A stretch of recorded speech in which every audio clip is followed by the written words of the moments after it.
Well, hello there. Omni-sensei here with What If I Was Reborn as Puss in Boots Part 2.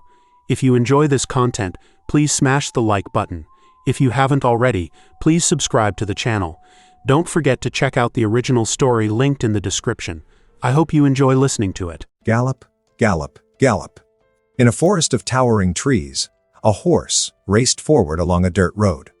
Standing on the saddle, a small figure held the reins, guiding the horse. Damn. Standing on the saddle is exhausting. The curse of being small, Puss thought irritably. It had been 5 days since he left San Ricardo, and he had been riding almost non-stop, only pausing to let the horse rest and to eat or sleep himself. His irritation began to fade when he saw a signpost ahead, pointing down the road. Puss, read the words aloud. San Riqueza. His eyes sparkled at the sight. He was getting close. Unfortunately, before he could celebrate, he heard his horse snorting more than usual. It was time to stop again for rest, and the sun was already setting. He sat down in the saddle, pulled out a map, and studied it carefully.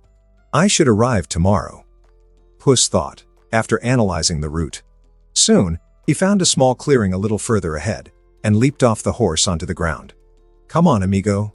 Lie down so I can remove the saddle, Puss said, patting the horse's leg. Obediently, the horse lay down. Removing the saddle and bridle, he let the animal get up to graze and rest while he gathered materials to make a fire. Why did it suddenly turn into a forest when it was all desert before? Is this another craziness of this world? Or does this happen on Earth too? Puss wondered, confused as he collected dry branches. To be honest, in his past life, he hadn't been much of an explorer and had barely left his own city. When it came to the environment, he was as clueless as one could be. Of course, he knew such transitions probably existed on Earth, but he had never seen them with his own eyes. In this crazy world, though, it seemed far more common. The abundance of dry branches in the area made his job easier. In no time, he had gathered enough and returned to his chosen campsite, tossing the wood onto the ground. Before starting, he picked up some stones and arranged them in a circle to prevent the fire from spreading. The survival lessons and books I bought are really paying off right now. Not to mention all the times I watched Bear Grylls in my past life, Puss thought, amused. Next, he pulled a knife from his backpack and began shaving one of the dry branches, creating small wood shavings. Combined with some dry leaves and tree bark flakes, he built a small, flammable nest. Finally, he took out a flint and a piece of metal. Holding the metal against the flint, he struck it firmly, producing sparks.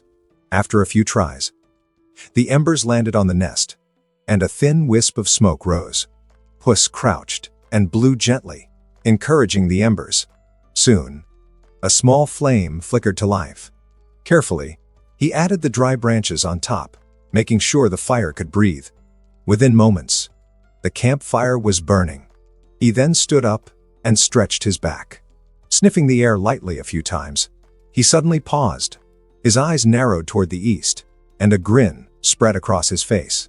The fire is ready, and dinner has arrived, he said.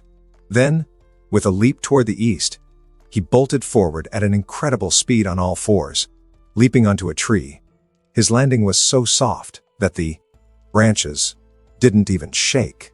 Using his claws to grip, he swiftly climbed up, running along the trunk until he perched on a thick branch. Dashing across the branch, he sprang toward another tree. A squirrel woke up early, preparing for another day of work. Darling, I'm heading out. I might get a promotion today, and I can't be late, he said to his beautiful squirrel wife, holding a nut under his arm, ready to start his day. Well, I know. You've been Employee of the Month 3 times in a row. I just wish you'd work less. You're gone for so long. Ha, forget it. I love you.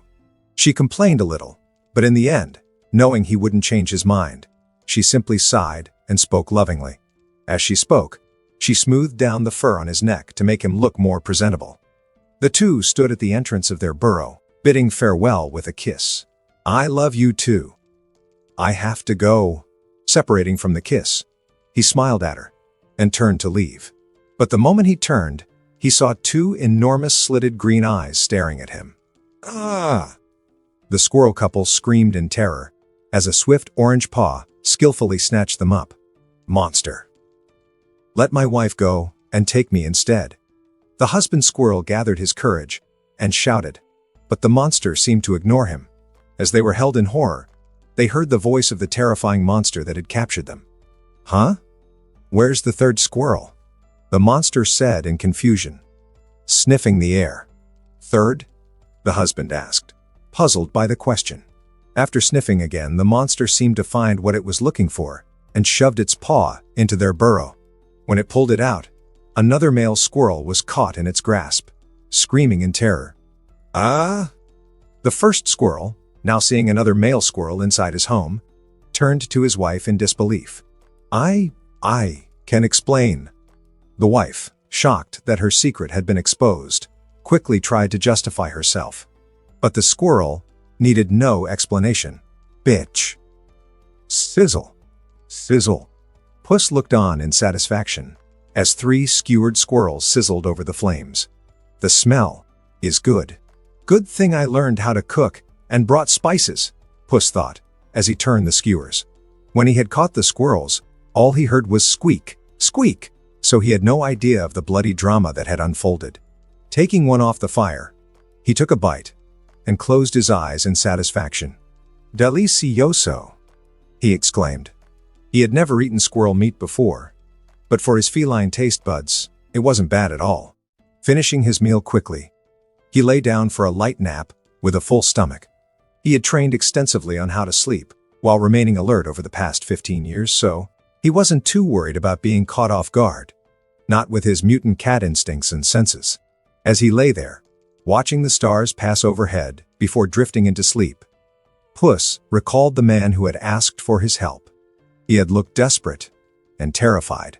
His clothes were ragged, and he seemed famished. He had been truly frightened, saying that his family's life was in danger and that they couldn't leave the city. He had spoken of a giant monster, something like a frog, which, if not slain, would doom him, his family, and everyone in town. He said the frog is sleeping and could wake up at any moment. I hope they can hold out until I get there, Puss thought, gazing at the stars. For the past few days, he had ridden almost non-stop. He had only stopped now because he was very close to the city and didn't need to rush as much. Any chaos caused by a giant monster would be loud enough for him to hear and rush in. Of course, he preferred to arrive sooner to avoid any risks.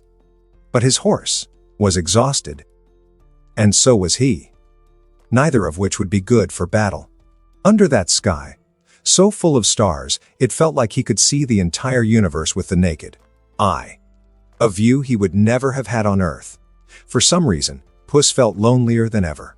Only the crackling flames and their warmth reassured him that he was truly there, in the present, and that this wasn't just some crazy dream.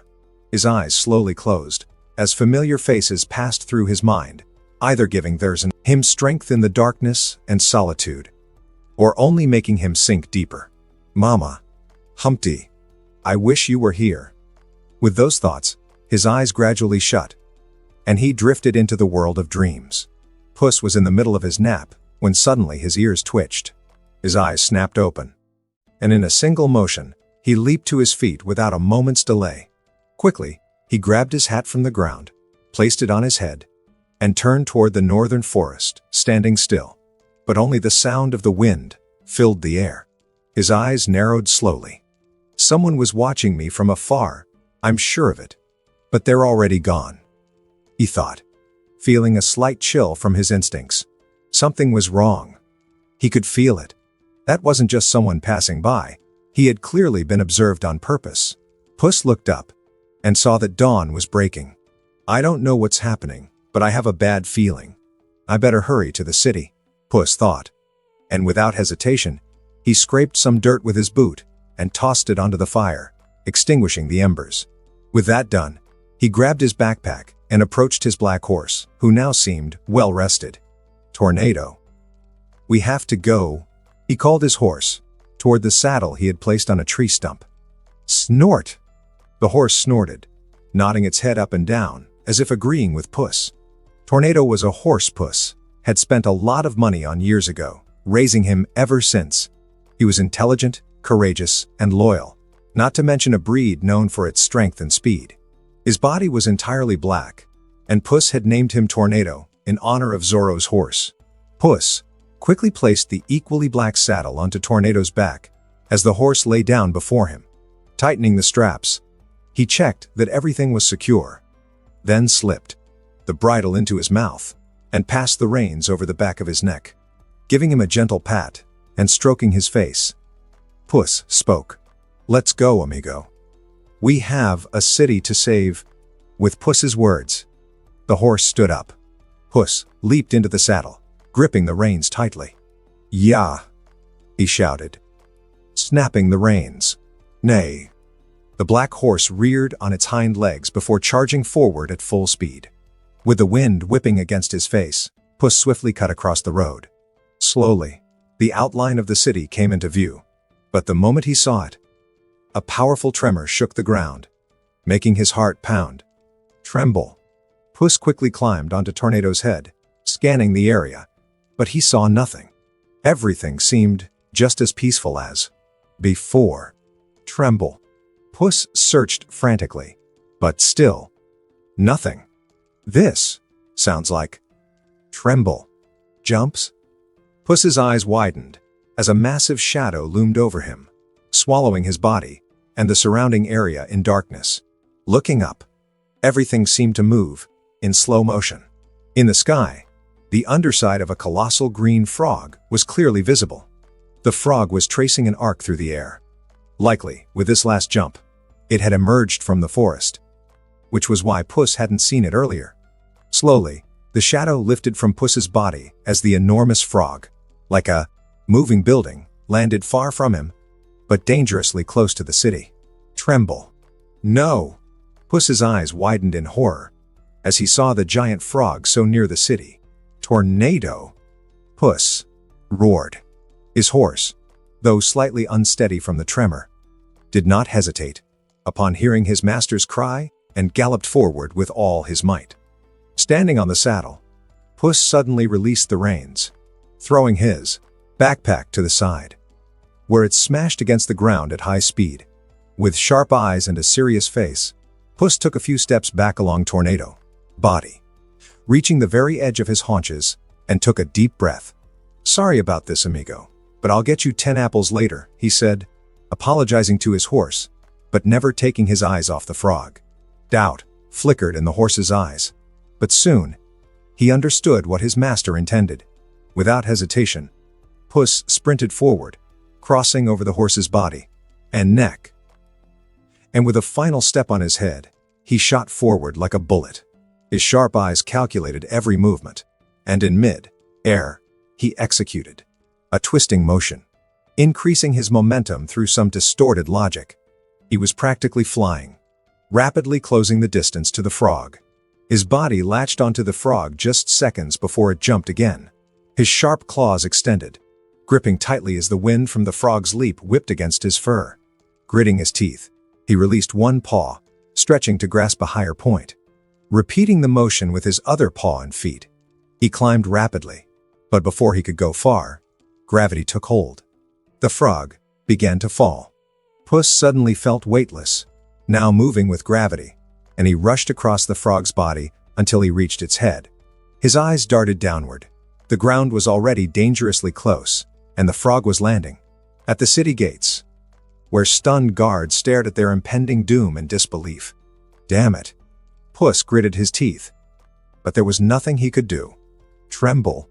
You bastard!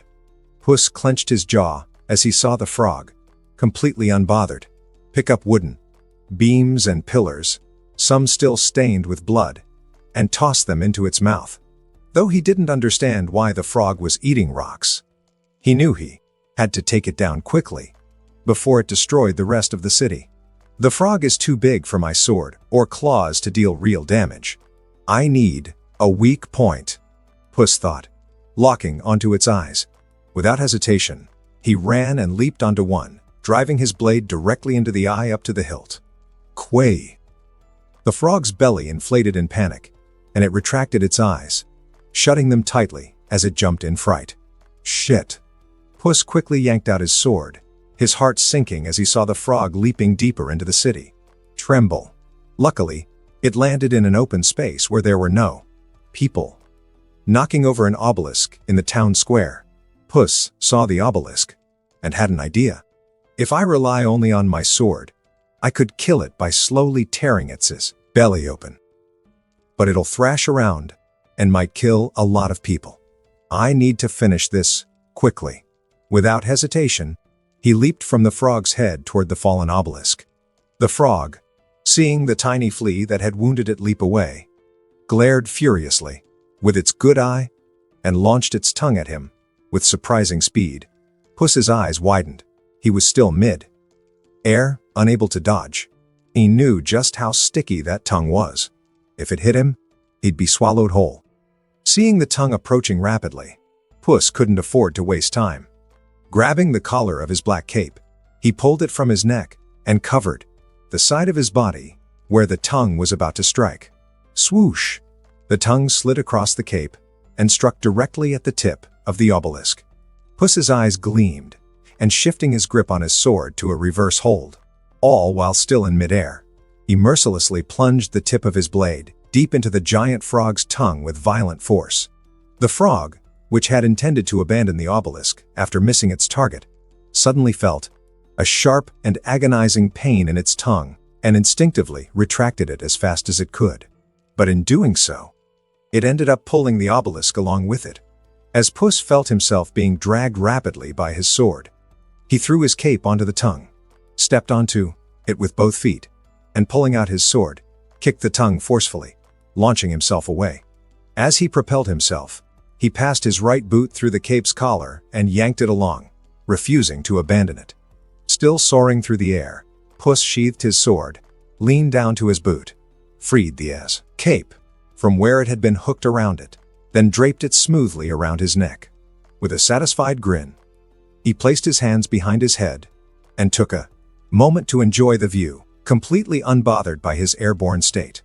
There, he saw a massive obelisk accelerating toward a giant frog, then piercing through it, leaving a huge hole in its head before continuing in a wide arc, crashing down a bit farther from the city. Puss noticed that he was also nearing the ground and spread his arms to increase air resistance, slowing his descent. Seriously, the logic of this world is so broken. I'm practically like a flying squirrel, Puss thought with amusement before landing gracefully, rolling his body to a stop, facing the frog. Treem. The frog's body collapsed onto the ground. A slow smile crept onto Puss's face. That was incredible, he thought. Exhilarated. The fight. The racing heartbeat. The sheer freedom and euphoria of taking down a titan. It was all so intense and wild, his heart pounding in his chest. Luckily, my cape has minor enchantments that prevent things from sticking to it, like dust and dirt. I was just testing it. If it had failed, I would have abandoned the cape. But thankfully, the enchantment stopped the tongue from grabbing me, Puss thought. A grin on his face, he then dropped to all fours and quickly approached the corpse. But, just as he was about to reach it, the frog's mouth suddenly opened. What? It's not dead. Puss was shocked. A giant frog he could handle, but an immortal giant frog? That was a bit trickier. But then, something unexpected happened. From the frog's mouth, rubble started pouring out non-stop. Puss stared at it in confusion. And another thing he noticed was that the more the frog vomited, the smaller it became. Realizing something, he didn't hesitate and followed the shrinking body as it kept spewing out debris. Minutes passed before the frog finally stopped vomiting, having expelled more than 10 times its own size in rubble, filling the entire plaza where the obelisk once stood. But none of that shocked Puss, as much as what he was currently holding in the palm of his paw. There, in his grasp, lay the tiny body of a frog with a hole in its head. No way. This is a damn storage treasure material? Puss's eyes gleamed with wild joy. He nearly burst into laughter right there. but quickly composed himself. To avoid sleepless nights, he glanced around, and seeing no one, he swiftly took off a boot, stuffed the frog's body inside, and put the boot back on. That was when Puss heard footsteps, and people slowly began to emerge from the streets, fear and terror in their eyes, as they took in the mountain of rubble and recalled the terrible sounds from before. Puss smiled at them and opened his arms wide. "People of San Riqueza, do not fear, for I, Puss in Boots, have vanquished the monster that terrorized you," Puss declared, trying to lift the crowd's spirits and make a name for himself as well. But what he received was not applause, nor cheers, not even a single smile. On the contrary, what he received were glares of anger, hatred, and disgust. Puss narrowed his eyes at the sight. He was confused, but he knew he was missing something. Something crucial. Suddenly, his ears twitched under his hat, and he dodged a rock aimed straight at his head. "Get out of here. You're not welcome," a man shouted angrily. The same one who had thrown the rock. Puss was growing irritated. He couldn't understand. He had saved them from the monster. So why were they not singing his name, but instead driving him away? "Yes, leave." A woman's voice rang out as another rock flew toward him. Puss leaned slightly to the side, dodging it. "Go away. You destroyed our city." Another voice. Another stone. "You're a selfish demon. Be gone. San Riqueza does not welcome you." Then, all at once, curses and stones came flying at him from the growing crowd. There were so many stones that Puss couldn't dodge them all. Unsheathing his sword, he slashed at the ones he couldn't avoid. The moment the people saw him draw his sword, terror filled their faces. "Run! He's going to kill us now that his plan has been exposed. Call the guards!" Voices screamed as people scattered in panic. "Plan?" Puss looked at them, confused and furious. He truly wanted to cut down these ungrateful fools, but something was nagging at him.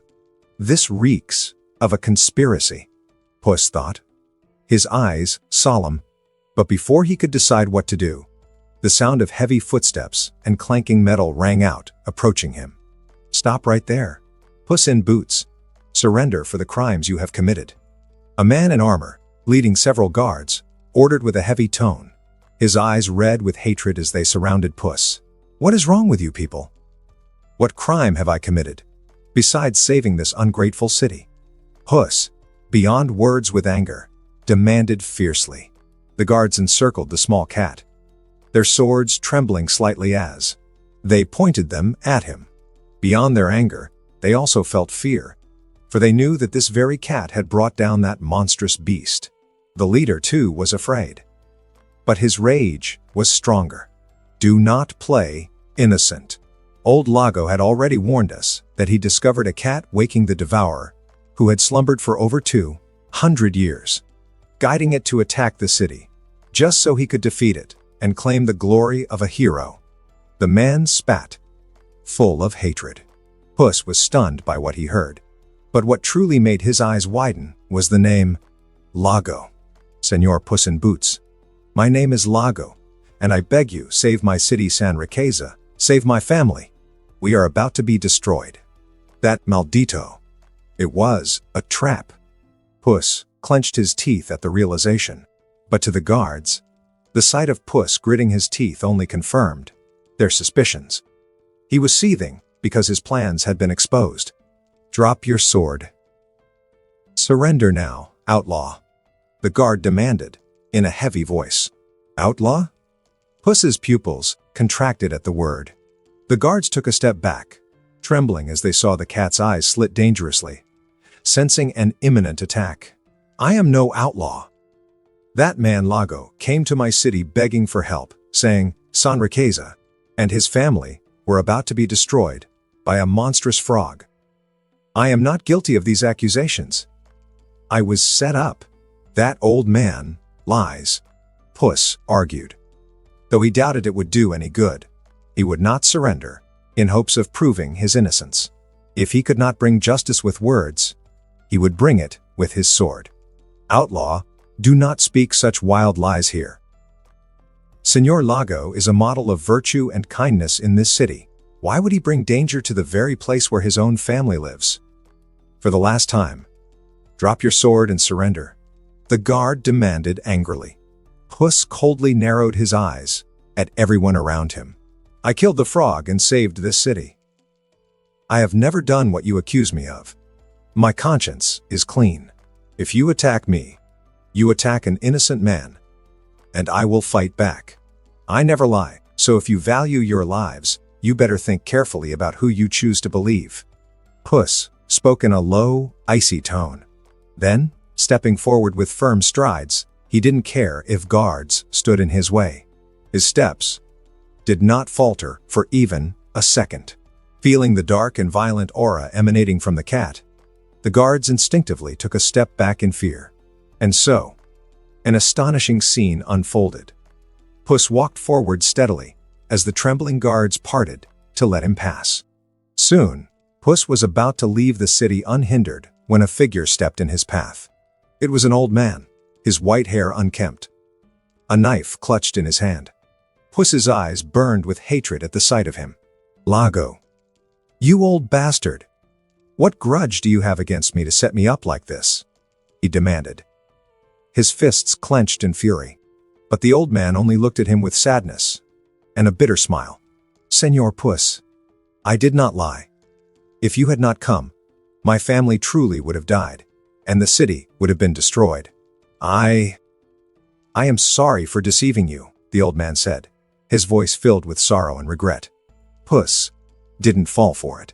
Spare me your tricks, viejo bastardo. Tell me, what are you planning? Puss drew his sword and pointed it at him in rage. But the old man merely shook his head with a pained expression. They told me they would awaken the devourer. And if I did not bring you here and also lie to the guards, they would kill me, my entire family, and the devourer would still destroy the city. They left me with no choice but to seek out a hero to save this place. You, and in the end, for my own selfishness, I betrayed you to save my family from them. The old man confessed everything honestly, and tears began to fall down his face as he continued speaking. I saw what you did in that region. Everyone adores you. And when I asked for help, you didn't even hesitate. You are a good boy. And I am sorry for what I have done. Tears streamed down as he spoke, his voice thick with grief and remorse. Puss was stunned. The old man did not seem to be lying, and his rage softened. You must not give up. Just help me expose the truth, and I will protect your family. Tell me, who are they?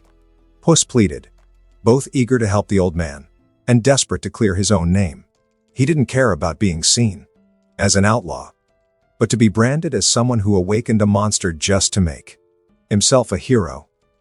That accusation would haunt him for life. Every time he defeated a beast or saved people, others would wonder if he was the cause of the disaster in the first place. But the old man shook his head in sorrow. I do not know who they are. And right now, they are surrounding my family's home. I am sorry, boy. They gave me one last mission before they would set them free. The old man's voice grew heavier with despair. Puss's eyes widened in realization. Just as he saw the old man raise the knife in his hand and charge at him with a desperate scream, the old man's wail echoed through the city. Seeing him try to kill him, Puss lifted his sword with a cold expression. Sending an old man to kill me? Que insulto, Puss thought, irritated. But just as the old man entered the reach of his blade, he suddenly drove the knife violently into his own chest. Puss's eyes widened in shock, watching as blood splattered onto his fur. Lifting his gaze, he stared in disbelief at the old man who had just stabbed himself. Bang! The old man's body collapsed to the ground. I'm sorry, boy. These were his last words before his eyes lost all focus. What the he? Ah! A terrified scream rang out suddenly, cutting off Puss's stunned words. Turning around, he saw more and more people gathering, pointing at him with fury and hatred. He killed Senor Lago because Lago exposed the Gatto's evil schemes. The words echoed through the crowd, making Puss's heart pound. Mierda. He could only curse bitterly. At that moment, the guards arrived, their faces twisting in shock at the scene before them. Damn it! We never should have doubted Senor Lago's words or let him go, they shouted, and began rushing toward Puss. Wait! Stop! It wasn't me! The old man took his own life. Puss defended himself, dodging swords and disarming the guards while shouting his explanations. But the guards did not seem willing to listen or believe his lies. The old man said he was threatened, that there are people surrounding his family's house. He was forced to do this. Take me to his home. We must save his family. Puss pleaded. Do not listen to him. He probably wants to eliminate the rest of Senor Lago's family as revenge for ruining his plans, one guard shouted, believing he had uncovered the truth, warning the others. Maldita sea. Puss gritted his teeth and continued fighting defensively. More and more guards surrounded him, and though Puss could easily defeat them, he did not wish to take the lives of men who had been deceived. With no other choice, he was forced to retreat. Disarming several guards and creating an opening in their defenses, he quickly dashed through the gap. With his sword back at his hip, he ran on all fours at full speed as the guards chased after him. Weaving through the crowd and dodging his pursuers, he swiftly made his way back to the pile of rubble left by the frog's attack on the city walls. Leaping onto a large piece of stone, he coiled his legs and launched himself upward with great force. The guards came to a halt at the edge of the collapsed wall, unable to follow. With a mighty leap, Puss was back outside the city. Still in midair, he brought 2 fingers to his lips and whistled. Whistle. Neigh. A loud neigh echoed through the night, and soon, a powerful black horse came galloping toward him. Puss calculated his descent, preparing to land perfectly on Tornado's saddle. But just as he was about to land, Tornado suddenly swerved to the side, letting Puss crash straight into the ground, rolling several times across the grass. Pui, pui, tui. Puss spat out bits of grass, lifting his head and glaring at Tornado, who stood there watching him with amusement. Damn you, you vengeful horse. I only stepped on your head out of necessity. And I even promised you 10 apples as an apology. Puss grumbled, exasperated. Snort. The horse snorted, tossing his head up and down, clearly entertained. Shaking his head, Puss got up, adjusted his hat, and jumped into the saddle. Let's go. The guards will be here any moment, Puss said, snapping the reins. Snort. Tornado snorted again, then broke into a trot before dashing into the forest, disappearing into the night. Licking the inside of his thigh, Puss couldn't stop thinking about who was targeting him. Just a day had passed since he left San Riqueza. Could it be because of my money? But how would they gain anything? My money is in the bank. Even the orphanage can't be a target since it stopped receiving so much money. There were people trying to kidnap the orphans and extort money. So we took back the portion the orphanage used to receive, and now just cover their needs directly. Puss thought back to past events. The orphanage was too fragile to have that much money. So Puss had been forced to remove their extra funding after much pleading from Imelda and everyone involved. The city guards, on the other hand, didn't have that problem. Quite the opposite. With the investment, they were able to pay and train more soldiers, becoming stronger. That's why Puss wasn't too worried about San Ricardo when he left. No, this isn't about money or my life. It's about my reputation. But who would hate me so much that they'd go to such lengths to ruin my name with this level of planning and cruelty? Puss thought, perplexed, stopping his grooming. After 15 years as a cat, he had long since stopped caring about things that had seemed strange when he was human. He simply acted as the cat he was. But as he pondered who might want to destroy his reputation, an image suddenly flashed through his mind. A human egg, smiling at him. Puss quickly shook his head, pushing the thought away. No, Humpty wouldn't do that. I'm just being biased by the movie. In this reality, Humpty won't go down that path. Not anymore, Puss thought firmly, clenching his fists. But once a doubt is born, it cannot be easily erased. It's not him. It can't be him. Fate wouldn't correct itself like that, would it? Am I stuck on a path I can't escape from? Puss thought, increasingly uncertain and bitter, shaking off those thoughts and not wanting to dwell on them any longer. Puss got up from the ground, dusted off his rear, and walked over to Tornado, who seemed to have rested enough. Let's go, Tornado. We're close to a town, according to the map. There, you'll be able to recover from the journey better. And so will I, Puss said, with an exhausted sigh, then jumped into the saddle. Snort. Tornado scraped the ground 3 times with his front hoof and began to walk. 3 times? Yes. 2, no, Puss thought, amused by the horse agreeing with him, using their little code. Slowly, they approached a town. Like San Riqueza, this one also lay outside the influence of the Hum and Puss Company. The truth was, as Puss in Boots, his name was only recognized as heroic in San Ricardo and a handful of nearby towns. In most other cities throughout the San Ricardo region, it was the Hum and Puss Company that had claimed the hero's title. So, it wasn't unusual for him to go unrecognized in towns several days' ride from his hometown. Like San Riqueza, his greatest deeds as Puss in Boots had been defeating the bandits who attacked the orphanage. But beyond that, most of the fame belonged to the company. That's why Iago's word, a well-known figure in San Riqueza, carried more weight than his, an unknown outsider with no standing in the town. Entering calmly, everything seemed normal. Arriving at an inn, he left his horse in the stable, paid a few extra coins for its care, and booked a room for himself. Puss didn't even flirt with the innkeeper's beautiful daughter, too tired and disheartened for that. Lying on the bed in his room, Puss slowly closed his eyes, his heart heavy with bitterness. He tossed and turned for a long time, before finally drifting into the land of dreams. The next day, Puss woke up feeling a bit more cheerful. Uncurling from the ball he had been sleeping in, he stretched his paws forward, raised his rear, and completed his morning ritual by licking his paw and running it over his face. Only then did he feel fully refreshed. Jumping off the bed, he approached a coat rack, lazily grabbed his belt, sword, and cape, then pulled on his boots. Finally, he placed his hat on his head, slid his hand along the brim, and winked at himself in the mirror with a smile. "It's impressive how you get more handsome with each passing day," Puss said, admiring his reflection. He then waved his hand dismissively, with his reflection mimicking the gesture. "Nonsense. It's just your eyes." No, you're definitely more handsome."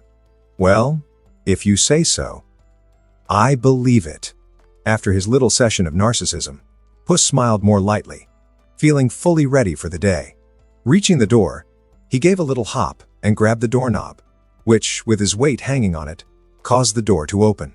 "We need a bit more social inclusion for cats here, folks," Puss mentally complained. He then began descending the stairs, wondering if in this crazy world, social inclusion had already been invented. Reaching the ground floor and heading to the dining area, he found no one. Not even the innkeeper to serve breakfast. Confused, he didn't think much of it, and decided not to wait. He left the inn and walked toward a nearby tavern, searching for something to eat or drink. Upon arrival, he saw a small, dirty, and ugly building with swinging saloon style doors like those seen in Western films. Unbothered, he walked up and arrogantly pushed the doors open. Since his rebirth, he had never been defeated or wounded. And on top of that, he still had 9 lives. This had turned him into a fearless and uninhibited man. In his past life, he would never have entered a suspicious tavern with such arrogance. In fact, he wouldn't have entered at all. But in this life, he feared fewer and fewer things. Puss in Boots laughs in the face of death. That phrase passed through his mind as he thought about these things. He knew that, At the rate he was going, soon this phrase would come naturally from his lips, just like Puss in the movies before meeting death. And the worst part was that he knew death from the films. And yet, with each passing day, with the power he had, he was becoming more and more fearless. Walking into the bar naturally, he moved under the squinting eyes of the various brutes who were drinking beer in the morning. Puss calmly walked up to the tall stool at the counter, and with ease, jumped onto it and stood upright. Then, resting one arm on the counter, he extended a claw and tapped the surface twice. "Barkeep. A glass of lesh," he said naturally, and waited. But the barkeep didn't move, only staring at Puss coldly. "Pooey." The sound of someone spitting behind him caught Puss's attention. "You're not welcome here, Gato," a tall and strong man with scars on his face said in a rough tone, glaring at Puss. Puss turned and leaned his small back against the counter, spreading both arms behind him on the surface. With a smile and a raised eyebrow, he asked playfully, "Oh yeah? And why not?" he teased. Knowing this was the typical case of not being taken seriously because of his appearance and being thrown out. Something he had read about countless times in his past life. But this time, he was wrong.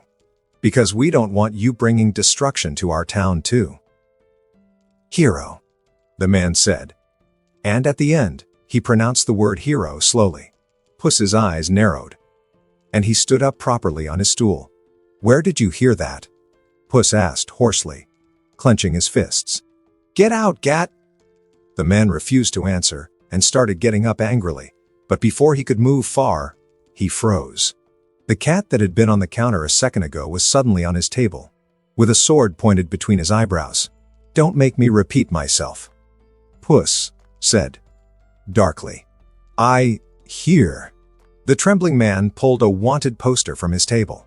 On it, a drawing of Puss was displayed, with the large word wanted above T. "This arrived today. Everyone was warned about you and the things you did in San Raqueza by the soldiers," he said, shaking. Puss remained silent upon hearing that. "The things I did?" he asked quietly. His grip on the sword hilt tightened, and in his anger, the blade accidentally pierced slightly between the man's eyebrows, making him grunt in pain and start crying and begging. Por favor, Senor Boots. Don't kill me," he pleaded, sadness and bitterness in his voice.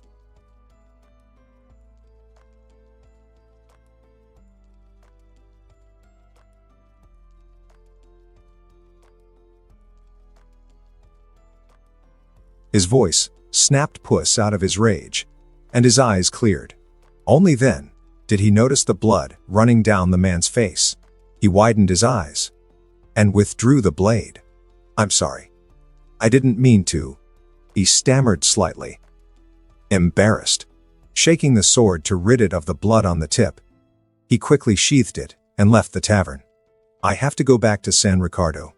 I can't let them misunderstand," Puss thought anxiously, running toward the inn to get Tornado. But upon arriving, he saw the innkeeper followed by guards. "There he is." The man pointed at Puss, and the guards spotted him too. Damn it. He wasn't there because he saw the wanted poster and went to call the guards. Helpless, Puss could only draw his sword as the guards surrounded him. "Stand down. It's all a conspiracy against me. I just want to take my horse and leave." Puss tried reasoning, but the guards neither feared him nor took him seriously. After all, he was just a criminal cat, and they were a squad of soldiers. "Drop your sword and surrender, Gato," the guard captain ordered in a threatening tone. Puss grew irritated at once again being attacked for something he hadn't done, and at the impossibility of reasoning. "Rrr," he growled at them, stopped hesitating, and attacked. "Mio, whoa, watch out," they shouted. But under Puss's sword, no matter how cautious they were disarmed and knocked down. Soon, only Puss stood atop a small mountain of soldiers, with the innkeeper trembling on the ground beside them. Puss didn't look at the man. He simply put 2 fingers in his mouth and whistled, "Nay." A loud horse neigh resounded from farther away, and then, with a thunderous crash, the stable door shattered into pieces. Among the debris, a mighty black horse emerged. Gallop! Gallop! Tornado ran toward Puss and stopped in front of him. Only then did he notice the horse was without a saddle, since it had been resting. Too lazy to carry the saddle himself, he glanced at the still, trembling innkeeper and smiled internally. "You, go get my saddle." He pointed at the man and ordered, "Sai, senor?" The man frantically nodded and ran to the stable. A few minutes later, a black horse with a ginger cat riding atop it dashed out of the city, leaving the townspeople sighing in relief. The town where Puss found out he was a wanted criminal was still far from San Ricardo. Fortunately, he was already on his way to check if everything was all right in his hometown, which had moved the trip forward. But now, knowing his wanted poster was out there, he quickened his pace, even more, eager to return and make sure everything was truly okay. Although he was confident that nothing should have happened, he still wanted to be sure. So, just 10 days after leaving, Puss returned once again to that same bridge. But something unexpected was there. On the bridge, a familiar face stood, being whipped by the desert winds and sands, as if waiting for something. And when he saw Puss approaching, his dust-covered face quickly lit up, and he anxiously waved his hand. It was Guard Rodrigo, one of Puss's acquaintances, someone he knew well. Guiding Tornado closer, he quickly rode up, and before the horse had even fully stopped, he leaped from the saddle and landed in front of the guard. "Senor Rodrigo, did something happen to the city?" he asked, anxiously. But instead of answering, the guard let out a relieved sigh. "Ooh, it's good to see you're safe. Everyone was so worried," he said, smiling at Puss. But Puss didn't want those words. He wanted to know the situation. So, instead of responding, he stared intensely at him. Rodrigo didn't seem to take it too seriously, and looked far more at ease. "Don't worry. The city is fine. It's just that all of us were concerned about you," he said, smiling. Puss was slightly surprised, and with some difficulty, he still asked, his heart feeling a little heavy. "You didn't hear anything about me?" he asked, hoarsely. His fear was that even his hometown might believe he was the kind of person who would hurt others for his own gain. "Of course, we did." Rodrigo looked at Puss with anger. Puss clenched his fists slightly upon seeing that look. "How could they slander you like this, Senor Puss?" "Those ungrateful bastards," the guard said, gritting his teeth in rage. Puss looked at him, stunned. Rodrigo saw Puss's expression and seemed to understand what he was thinking, finding it almost amusing. "Senor Puss, what are you thinking? The whole city knew you went to San Riqueza at the request of one of its citizens. Even though we don't understand what happened, we know you would never harm that city on purpose. And ever since the wanted posters arrived, everyone has been very worried about you," he explained seriously, though he found Puss's worries somewhat silly. Puss's clenched fists slowly loosened upon hearing this, and he sighed in relief. "Whew, that's good. I'll clear everything up for everyone later. Guard Rodrigo, I'll go ahead first. I need to speak with Mama, Humpty, and the Comandante." He said his farewell and prepared to mount Tornado. "No, wait, Senor Puss. You can't go." Rodrigo's eyes widened, and he immediately stopped him. "Huh? What happened?" Puss raised his head and stared at him, confused, his brows furrowed. "Senor Puss, the Comandante sent me here to wait for you, in case you returned," he quickly said. "Why?" Puss asked, growing more serious. Things didn't seem as simple as he had thought. "We don't know what's going on, but things have escalated very quickly. Your name has spread across nearly all of Spain overnight, and the kingdom's guards have been sent to San Ricardo to wait for you in case you returned, to arrest you for being too dangerous," Guard Rodrigo revealed bitterly. Puss was stunned by this and furrowed his brows even more. "This is something very well planned. I wouldn't believe it, even if I were paid to."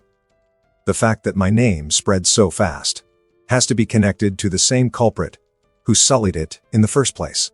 Puss gritted his teeth. Then, he waved his hand, unfazed. No matter, a few small soldiers aren't even a warm-up for me. Puss in Boots, he said with determination, and prepared to go anyway. But then, Rodrigo bitterly said something that made Puss's heart clench. Senor Puss, those are the Comandante's orders. You cannot return to San Ricardo. An ultimatum has been issued. If San Ricardo offers you shelter, it will be considered treason against the crown. I'm sorry. I know you may be worried about the orphanage, but right now, you are the greatest danger to them. And to all of us. You must not enter, he said, and stood in front of Puss, blocking his way onto the bridge, his hand gripping the hilt of his sword. Despite trembling, he stood firm. Puss was too great a risk. He could not fail in his duty as a protector of the city. But what he didn't know was that this action hurt Puss more than any sword ever could. Puss stood there, staring at him in disbelief. He had thought about many things on his way back. Being misunderstood and expelled. Or being understood and welcomed, protected. What he had never expected was to be understood and still be cast out. Even though he could understand them, his heart still couldn't accept being abandoned the moment things turned dire. And that hurt. It hurt far more than he could have imagined. Puss slowly lowered his head, his hat covering his face. I see. His rough voice sounded. Those calm words, instead of furious ones, made Rodrigo's heart tremble. Then, under the guard's gaze, Puss silently turned around, leaped onto his horse, saddle, and simply said, "Let's go, Tornado. This is not a place for us." Guard Rodrigo trembled upon hearing those words. Then, under his gaze, the cat on horseback slowly disappeared into the desert sands. The only thing left for Rodrigo were the memories of that solitary figure riding away. The strength in his legs gave out, and he collapsed to the ground, kneeling. Tears streamed down his face in an endless flow. "I'm sorry, Senor Puss. We are not worthy of your kindness," he murmured, and then cried bitterly there for a long, long time. When Rodrigo finally managed to compose himself a little and gather some of his strength, he weakly stood up and slowly crossed the bridge back to the city. The city carried a tense atmosphere. People were all worried about their hero, who had suddenly become a criminal overnight. But they were even more concerned about the kingdom's soldiers and the words they had brought. So many couldn't help but be a little selfish, hoping that Puss wouldn't return just yet. Others were ready to fight for him immediately. And still, some remained unsure of what to do. What the townspeople didn't know was that the city's guards had already made a decision for them. As for Puss, who had already left, he had no idea that no one in the city had given up on him. Everyone was doing their best to spread word of his innocence. The Comandante's cousin was leveraging his business contacts. Regular citizens were sending letters to their acquaintances, and even the guards were writing to the governor, all in an effort to clear Puss's name. Guard Rodrigo did not look at these people. With a heavy and sorrowful expression, he made his way to the barracks. Crossing through and requesting permission, he finally stood before the city's commander. The commander, sitting behind his desk, looked up as Rodrigo entered. Seeing his heavy face and red eyes, he remained silent. He already understood everything. Only the flickering flame of a candle gave a little life to that closed, dark office at that moment. But its dim light only made the commander's face seem even more grim and lonely. After some time in silence, Guard Rodrigo was the first to take the initiative to speak, though his voice was low. "Comandante, I am leaving the city guard," he said, almost in a whisper. Rodrigo no longer felt worthy of calling himself a city guard after reaching for his sword's hilt to drive out the hero. The same kind, innocent boy he had watched grow up. That wasn't what a real guard, the kind he had always aspired to be, should ever do. The commander merely nodded in acknowledgement and remained silent. He lowered his gaze to his desk, where a small, dull rapier lay. It was the first real training blade Puss had ever obtained, with the commander's help. But over time, it had lost its usefulness, though it had always been kept by the commander. Ha! We are not worthy of such a hero. We could not even let him return to what should have been his home, when he needed it most. When the world turned against him, we cast him out of the only place he thought was a safe harbor. We are not worthy of Puss in Boots, he said slowly, with bitterness, and a single tear managed to escape his eye. Crack. The commander flinched at the sudden sound of dishes shattering on the floor, and looked up. There, he saw Imelda, staring at him in disbelief, tears beginning to spill from her eyes. "What have you done?" she asked, trembling, looking at him in horror. Imelda was the only person allowed to enter the commander's office unannounced, due to the relationship they had developed over the years. But fate seemed to have played its hand cruelly. She had come at that exact moment to bring him a meal and talk about Puss. Yet, what she overheard left her shocked. The commander stood up, bewildered. He quickly stepped out from behind the desk and reached out to her. "Wait, Imelda. I did what had to be done for the good of the city." He tried to embrace her while stammering out an explanation, but she slapped his hand away, pushing him back in fury. "Do not touch me. You sent him away, didn't you? You banished him from his own home," she said, trembling, her voice filled with pain. "It was too dangerous. You have to understand." He tried to reason, but Imelda was no ordinary woman. She was a mother. "Understand? Understand that you cast out my son? That you exiled him even knowing he was innocent? Even knowing he was alone and in need of someone to lean on?" She shouted in anger, her fists trembling. "Or should I understand that you are not the man I thought you were? That your justice, which protects the innocent, that the man who would fight against any injustice, is nothing more than a disguise for a coward?" Imelda demanded fiercely, her eyes red from crying and rage. She was a kind woman, but above all, she was a mother. Her furious words carried no kindness, only raw hatred for those who had harmed her son. Her heart was heavy with sorrow. The news that her little one was now a wanted criminal had nearly made her faint, and her nerves were stretched to the breaking point. And now, knowing he had been cast out even from his hometown, her heart felt like it might shatter completely. After saying those words, she stared at the commander, who remained silent the entire time. She looked at him with bitterness. "You can't even say anything?" she asked, in a low tone. And upon receiving no response, she simply turned and walked away. The commander could only watch her leave, his face filled with loneliness.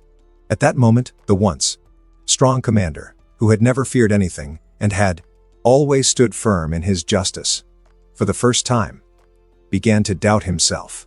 As he watched Imelda's figure disappear from his sight, he returned to his desk and sank into his chair, drained of strength.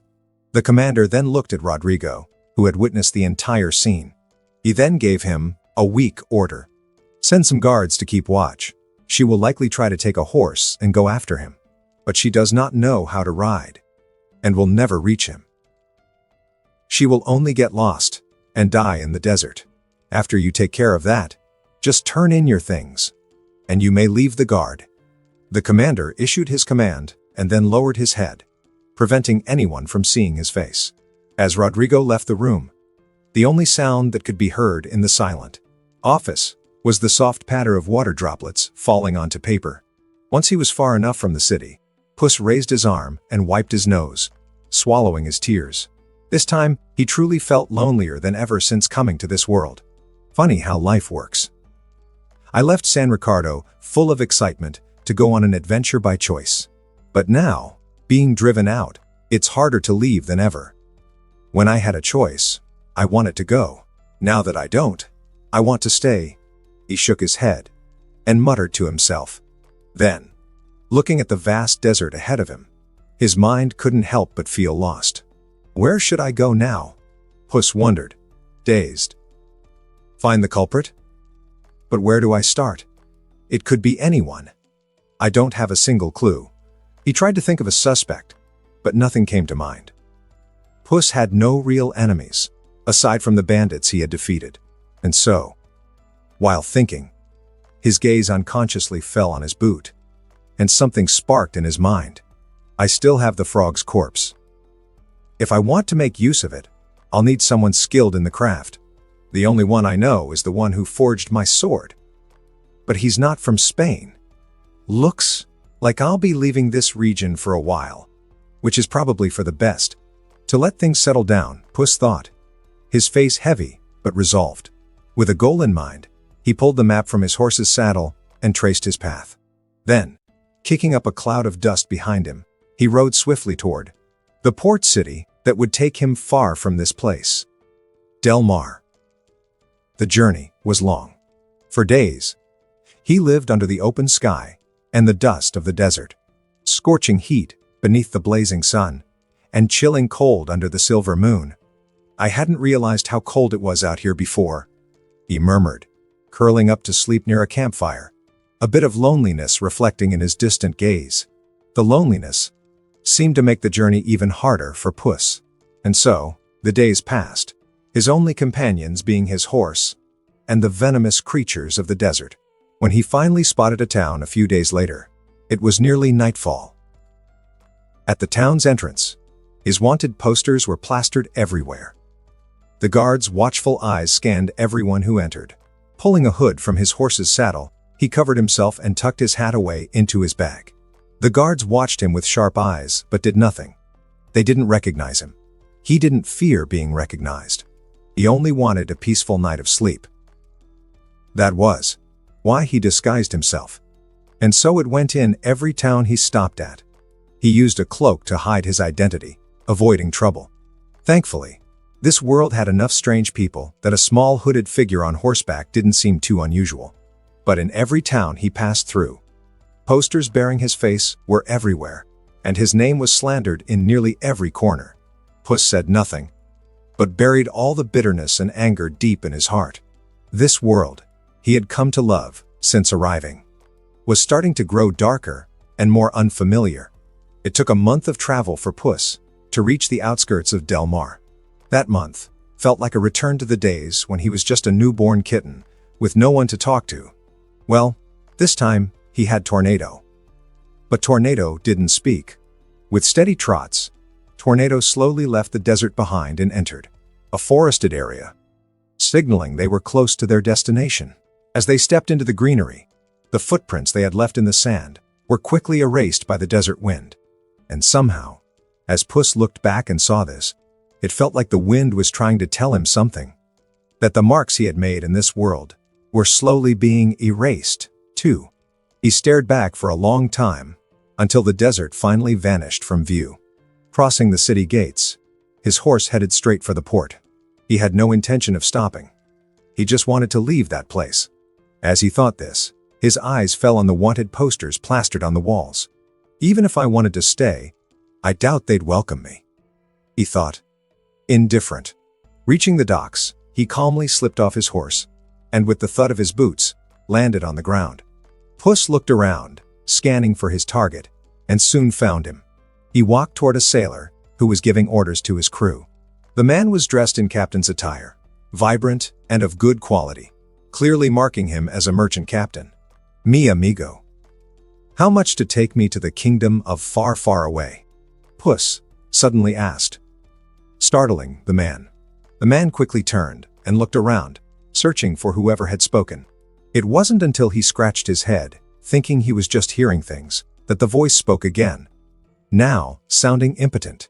"Down here." The captain looked down and saw a small hooded figure. The only visible part of him was a single green slit-pupiled eye peeking from beneath the hood. The captain instantly grew alert at the sight and didn't underestimate the figure's size. He'd seen too many things in his life to make that mistake. "I'm sorry, sir, but we can't offer transport unless we know who you are. I hope you understand. It's a risk to the entire crew and cargo," he said plainly. This wasn't the first time he'd encountered something like this, so his answer was direct. He already suspected the hooded figure wanted to keep his identity hidden. Puss frowned. If he revealed who he was, the chances of getting a ride would be slim to none. He stared at the merchant captain again. Do you know someone who doesn't care about such things? Gold is not a problem, Puss asked firmly. But the captain shook his head. Taking unknown passengers was too dangerous. I don't believe there's anyone willing to risk their ship and life over a few coins of gold. Unless it's a... But the man was cut off by a sudden voice. You said gold's not a problem. I can take you, said a man who had just arrived, holding a bottle of rum and pointing a finger at Puss with the same hand. He swayed slightly, clearly not in top condition. Pirate. Pooey. The captain finished the sentence he'd been interrupted in and spat on the ground. He then looked at Puss and warned him before walking away. If I were you, no matter how desperate I was, I wouldn't get involved with that kind of man. Death and misfortune follow their every step. Saying that, he left, as if he didn't even want to breathe the same air as a pirate. But right then, Puss was staring at the man in disbelief. You've got to be kidding me, Puss thought, stunned. So, about the gold? The man asked, wiggling his fingers at Puss, as if to wake him up. The man before him had every typical trait of a pirate. Filthy teeth, worn-out sailor's clothes, and that unmistakable air of a rogue. But what truly caught Puss off guard was the man's unmistakable appearance. Long hair decorated with beads and trinkets, a braided goatee, a red bandana beneath a yet black tricorn hat, rings on every finger, belts with adornments, and a sword at his hip. Puss couldn't help but ask, "You wouldn't be Jack?" But the man raised a finger to interrupt him. Captain. Captain Jack. Captain Jack Sparkle. The pirate declared with his drunken voice, a tone that, although it might not seem like it at first, was quite charismatic. But Puss was surprised by something else. Sparkle? Wasn't it Sparrow? He asked, absent-mindedly. Sparrow? Jack repeated aloud, his eyes clouding over a bit. Captain Jack Sparrow. Why does that name sound so good? And so right? He put a nail to his mouth, his face full of comical confusion. Puss stared at him, stunned. That man was the spitting image of Jack Sparrow. Everything matched. Voice, face, look, personality, and profession. Well, if being a pirate counted as a profession. He even glanced down to confirm he was still a cat in boots. I'm still Puss in Boots, and Far, Far Away exists. So it seems I didn't land in the wrong world. But still, pirates. Of the Caribbean? Could this be an alternate version of the Shrek world? Like those Disney princesses that appear? It would make sense after all. Pirates of the Caribbean is also Disney. Many thoughts raced through Puss's mind. And so the amusing scene of a pirate and a tiny hooded figure staring at each other in bewilderment took place on the docks. Jack was the first to snap out of his daze. All right. It's decided. My name from now on is Captain Jack Sparrow, he said, gesturing grandly to himself, looking quite satisfied. Whatever you say. Puss came back to himself, slightly surprised at how quickly the man had decided to change his name, but he shrugged. It wasn't his problem. So, Jack began, pausing to take a swig of rum. You still want to ride, little buddy? Puss frowned at the question. Even if he's trouble. He seems like my best shot. And didn't I set out to have an adventure? What bigger adventure is there than following this guy? After pondering, he made his decision and looked at Jack. I do. When do we leave? He asked. Jack said, raising a finger toward Puss. First we talk gold. Then we talk departure. He stretched out his hand, signaling for Puss to hand over the coins. No, Señor Pirata. First we talk departure. Then price. Puss shook his hooded head in refusal. Jack scrunched up his nose, tilted his chin at an angle, and looked down at Puss. He bit his thumbnail again. Truth was, he really needed a few coins. And a crewmate. Fine. We'll do it your way. He agreed, and started walking down the dock, not bothering to check if Puss was following. Puss quickly picked up the pace and followed the pirate. As if my reputation couldn't get worse, now I'm walking around with pirates, he thought helplessly. The dreams he once had of becoming a great hero seemed farther and farther away. They walked until they reached the end of the dock, where Jack stopped in front of his ship. But the moment he saw it, Puss felt powerless. Why didn't I see this coming? He sighed inwardly. Welcome to my ship. Make yourself at home, Jack declared as he leapt onto his small, single-masted sailboat, its sails weathered, paint chipped, and old wood creaking beneath his feet. You want to take me across the sea? In that? Puss asked, stunned by the pirate's audacity. Oh, come on. I've been crossing seas with Betsy here for ages. No need to worry. I'm not just any pirate. I'm Captain Jack Spark. Captain Jack Sparrow. Gotta get used to that, he said confidently, patting the wooden hull of the boat with a grin, though he stumbled slightly on his new name. Puss hesitated. Should I risk it and count on my luck? He thought, opening his status screen for reassurance. Host, Puss in Boots. Age, 15. Lives remaining, 9. Talents, Mutant Cat. Gold, Level 6. Progress, 92% to 99%. Natural Swordsman, Gold, Level 6. Progress, 92% to 99%. Furry Lover. Silver, Level 1. Progress, 0%. Lucky Feline, Gold. Level 2 to 3. Progress, 76% to 38%. Equipment. Plus. My status changed. And I didn't even notice. I've been too distracted the past month. And didn't train at all. That means this progress came from fighting the toad, saving me nearly a whole year of effort. Amazing. I need more powerful enemies. Though that's a weird thought. And my lucky feline leveled up without me approving it. Meaning it was my natural luck that increased, not the system's intervention.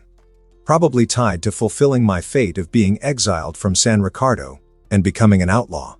The progress I made in the old level converted to half the experience. In the new one too. What a relief not to lose that hard-earned effort. While Puss was lost in thought, Jack rolled his eyes at the tiny hooded figure in front of him. You coming? Or not? Jack asked, snapping Puss out of it.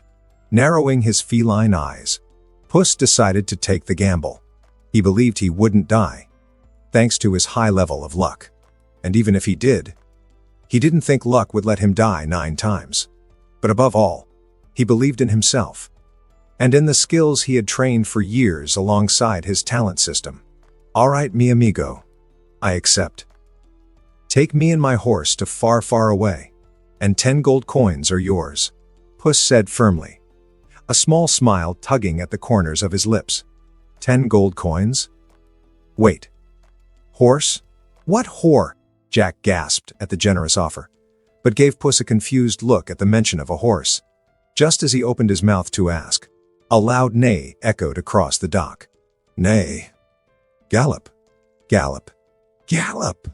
Speaking of El Diablo, Puss muttered, glancing to the side where the neigh and galloping sounds had come from. A black horse came charging down the wooden walkway. Behind him, a squad of guards. Get him. That's the horse of the infamous Puss in Boots, the guards shouted, as they ran forward with swords in hand. Puss in Boots? The sailors on the dock turned pale at the name. That Puss in Boots? Some asked, in disbelief. Quick, hide. If it's really him, we're in serious trouble. Others warned, ducking for cover. The harbor fell into chaos at the mere mention of his name. Puss in Boots, buddy. We better go. I hear that guy's trouble. Besides, the guards might not be too happy to see my face either. Jack's voice came from behind, calling out to Puss. Puss turned, and was amused to see Jack crouched low inside the boat, with only his hands and eyes peeking over the rail. You don't need to worry about that, Senor Sparrow. After all, they're already here for me. Puss replied, with a chuckle, lifting a paw to the edge of his hood. He pulled it back, revealing his feline face and a carefree grin. You? Jack blinked, stunned as he realized who he had just agreed to ferry. At that very moment, Tornado skidded to a halt beside them, his hooves thudding on the dock. Puss leapt up, reached into the saddlebag, and pulled out his signature hat before landing gracefully back on the ground. Tornado, get on the boat, he ordered, and began walking toward the approaching guards. Tornado obeyed, jumping into the boat and settling beside Jack, taking up nearly half the space. Puss kept walking forward. He placed the hat on his head, then reached for the hooded cloak covering him and pulled it off, revealing his full outfit and gear. Rolling his right shoulder and flexing his arm a few times, he tilted his head to either side with a neck crack and smiled. By then, the guards had surrounded him. Well.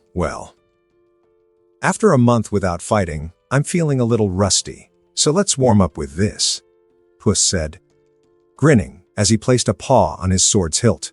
Outlaw, drop your weapon and surrender immediately, one of the guards barked, pointing his blade at Puss. Surrender?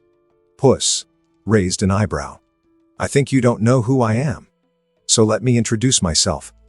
Swish, swish, swish. His blade flashed before the guards could react, and 3 precise slashes appeared on the speaker's armor, forming a clear, unmistakable letter P. I am Puss in Boots. With his sword pointed straight at them, he gave a fierce, untamed smile. Fear me, if you dare. Attack. At the guard's command, several swords lunged at Puss. Sweeping his blade, he deflected them with ease. With a step forward, he engaged one of the guards, and in just 2 swift moves, disarmed him, sending the sword flying into the air before it clattered down onto the dock. Puss jumped on the guard and kicked him square in the chest, launching him backward. Splash. And into the water. Still mid-air from the kick, Puss had to block another incoming sword. He defended with his blade, but the force pushed him back. His boots skittered across the wooden pier, stopping right at the edge. But he managed to halt his momentum. He narrowed his eyes at the one who struck. Meow. Letting out his battle cry, he leapt back into the fray like a one-cat wrecking machine. His sword seemed almost alive, perfectly angled at every strike to disarm, slash, or unbalance the guards. And his strength, far from lacking, immense. With just the force of his swings, he could topple large armored men who tried to defend themselves. He handled the well-trained squad swiftly, with a series of quick kicks to the last guard's face, sending him unconscious to the ground. Puss landed in a spin and struck a pose. With a flick of his sword, he shed the blood from the blade and sheathed it. He hadn't killed anyone, nor maimed or crippled. Just a few cuts, enough to make the lesson last. He would reserve his cruelty for true criminals and villains. Puss then walked through the port, every eye following him in terror, until he reached one guard who was still conscious, though wounded and barely hanging on. Slipping a paw into his boot, Puss pulled out a letter and placed it into the man's trembling hands. The guard recoiled slightly at the approach of the feline he now saw as a terrifying monster. Deliver this letter to the governor, he said, giving the dazed man 2 pats on the shoulder. He then turned to Jack, but his expression twisted as he realized the boat was gone. The spot where it had been was now completely empty. He looked out to sea and spotted it already drifting far from the port, with Tornado standing still inside, staring back at him. Puss placed a paw to his forehead in exasperation. What is that stupid horse doing just standing there? Ha!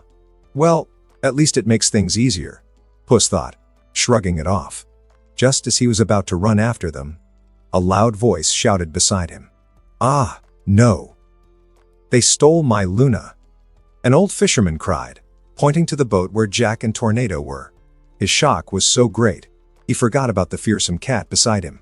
But the others on the dock hadn't forgotten, and quickly dove for cover, praying for the poor old man's soul. This time, It was Puss's mouth that twitched. "So, your boat is called Betsy, huh?" "Betsy. My paw. Damn, Jack. Once again. I should have seen this coming." He walked toward the old man, who came out of his trance at the sound of footsteps.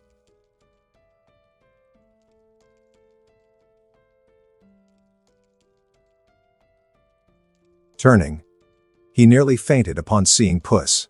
"Old man, I'm buying your boat," Puss said calmly. He wasn't about to leave the old man without his livelihood. He wasn't that heartless. "And no, Senor Puss, the boat is yours. Please don't hurt me," the old man begged, falling to his knees. Puss said nothing. His reputation was beyond saving at this point. Arguing with an old man wouldn't help. At some point, his reputation shifted from false hero to city destroyer. Pulling off his boot, he took out a pouch of coins, removed a single gold coin, and flipped it to the man with his thumb. The old man caught it reflexively, dazed. And when he saw the golden gleam, his eyes widened, jaw dropping in disbelief. "That should pay for a few boats like that one," Puss said, returning the pouch to his boot and slipping it back on.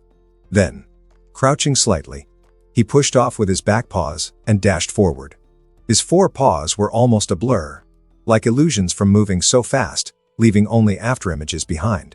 Reaching the edge of the pier, he didn't stop. With a final step, he launched into a massive leap. Like a rocket, he soared through the air at breathtaking speed. As he began to descend, he spread his arms and legs wide. His body glided forward, closing in quickly on Jack's boat, which hadn't had time to get very far. But rather than land on it, he aimed behind it. Splash! Diving cleanly into the water, he swam to the surface in seconds and leapt into the boat. He hadn't aimed for the boat directly, worried his fall might damage the fragile thing, shaking himself gently to get the water off, without turning into a wet fur ball and embarrassing himself. Puss, still dripping, stared at Jack with narrowed eyes. "Oh, Puss, I was just preparing the boat, but the rope slipped, and poof! Suddenly, I was out here. I was just about to head back to pick you up." Jack smiled calmly, as if that were the truth. "Tell me, Senor Pirata, you seem to be missing something for a pirate. What do you think of an eye patch? Or maybe a wooden leg?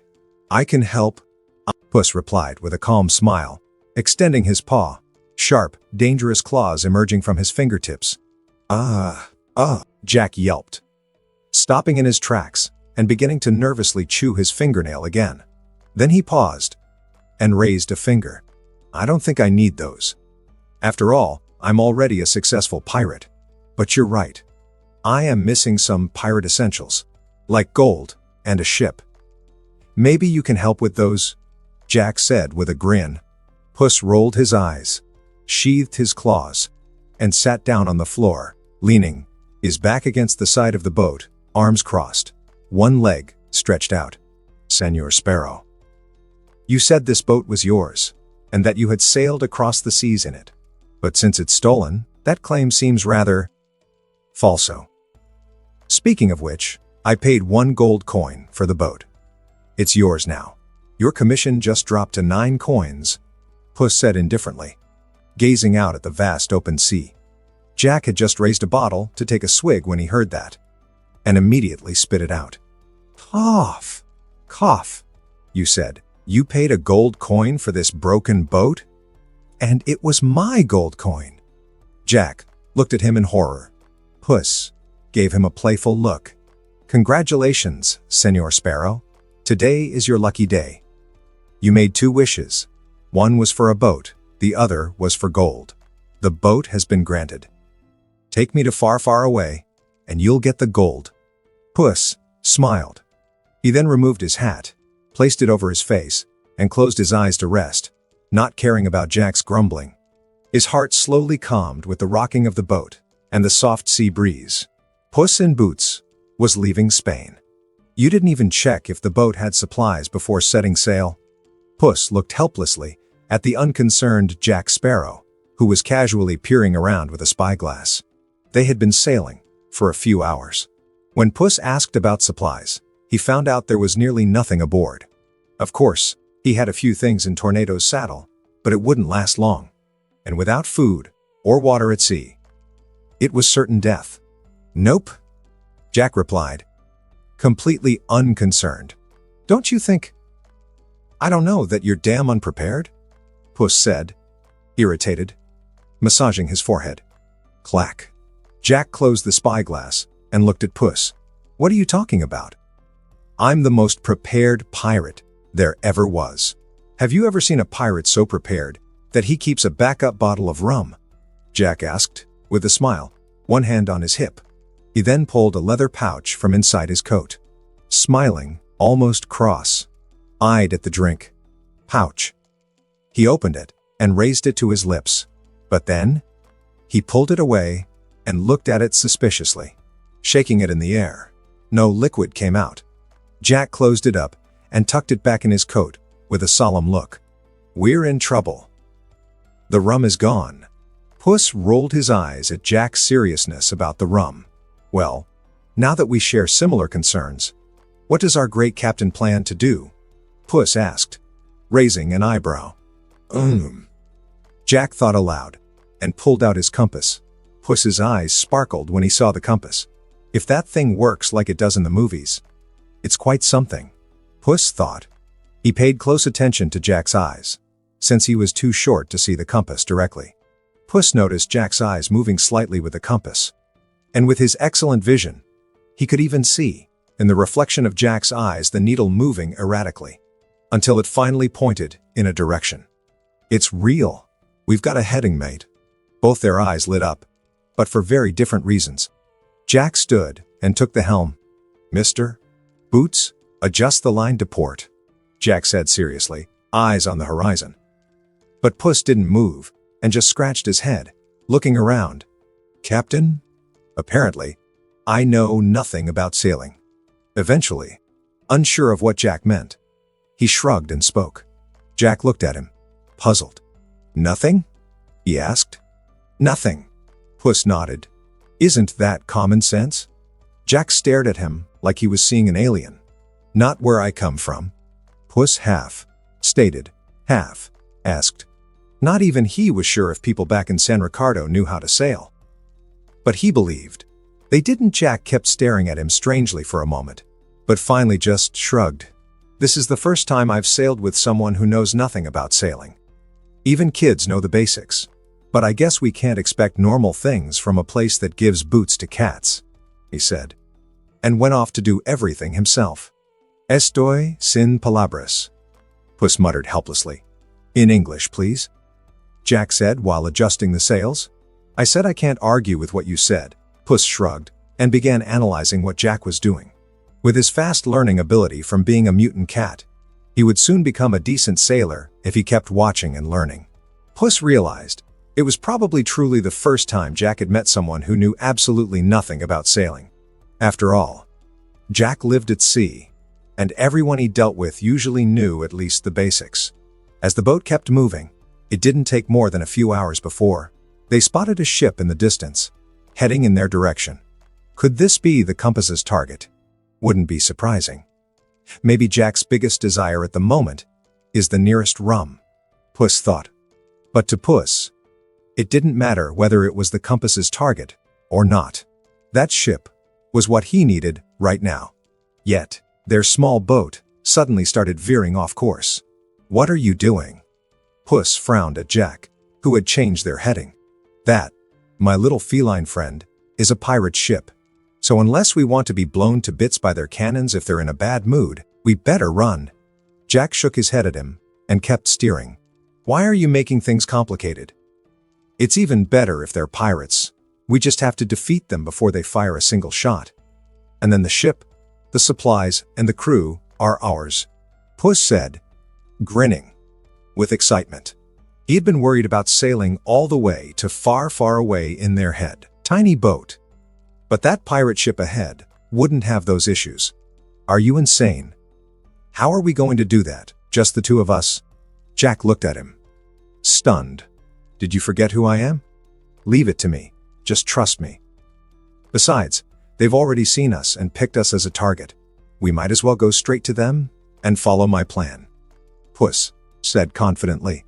"You're strong, I admit. But this is sea combat, not land. A lot of things can go wrong. And pirates don't fight fair like those guards you fought," Jack said. Not too confident in what Puss had just told him. Still, he turned the boat back toward the oncoming ship. After all, with their tiny boat, it was only a matter of time before the pirate ship caught up. Retreating now would only put them at a worse disadvantage. "I'm a cat. I'm known for my instincts and flexibility. The sea's no different from land for me," Puss said, smiling confidently. The truth was that most cats didn't feel comfortable sailing. But Puss was a mutant cat, and for him, there was no problem. Even Jack didn't know much about that. Puss then smiled and said, "All right, here's the plan. Captain, what's the situation? Should we just turn broadside to fire the cannons?" One of the sailors on the pirate ship asked. But the captain was frozen, staring through his spyglass, giving no orders. "Ugh," the captain murmured, making the sailor glance at him strangely. Several pirates nearby noticed the odd reaction and rushed to the bow to see what the captain was looking at. When they got there, they were stunned. On the small boat heading toward them, a tiny kitten, holding a hat with both paws and wearing little boots, had the saddest, most pitiful eyes imaginable. "Aw." The whole crew echoed the captain, mesmerized by the kitten's cuteness. What they didn't notice was the horse behind the kitten, with Jack clinging tightly to it. This was Puss's plan. He would distract the guards and board the ship. If something went wrong before he managed to get aboard, and the ship aimed a cannon at them, Tornado would be able to flee before the cannon fired, carrying Jack with him. Puss didn't need much time to deal with the pirates. If things got rough and he abandoned mercy, he could kill everyone on that ship before they had time to fire a second shot. But he was confident that wouldn't be necessary. With everyone distracted by him, their little boat got close enough for Puss to reach with his super jump. Still wearing his pitiful expression, he began to crouch. His movement jolted the pirates slightly back to awareness. But it was already too late. With a powerful leap, he shot several meters into the air, arms wide as he glided down toward the pirates at the bow. He flipped midair and came down with one leg extended, striking a stunned pirate in the face and sending him flying, a boot print clearly marked on his cheek.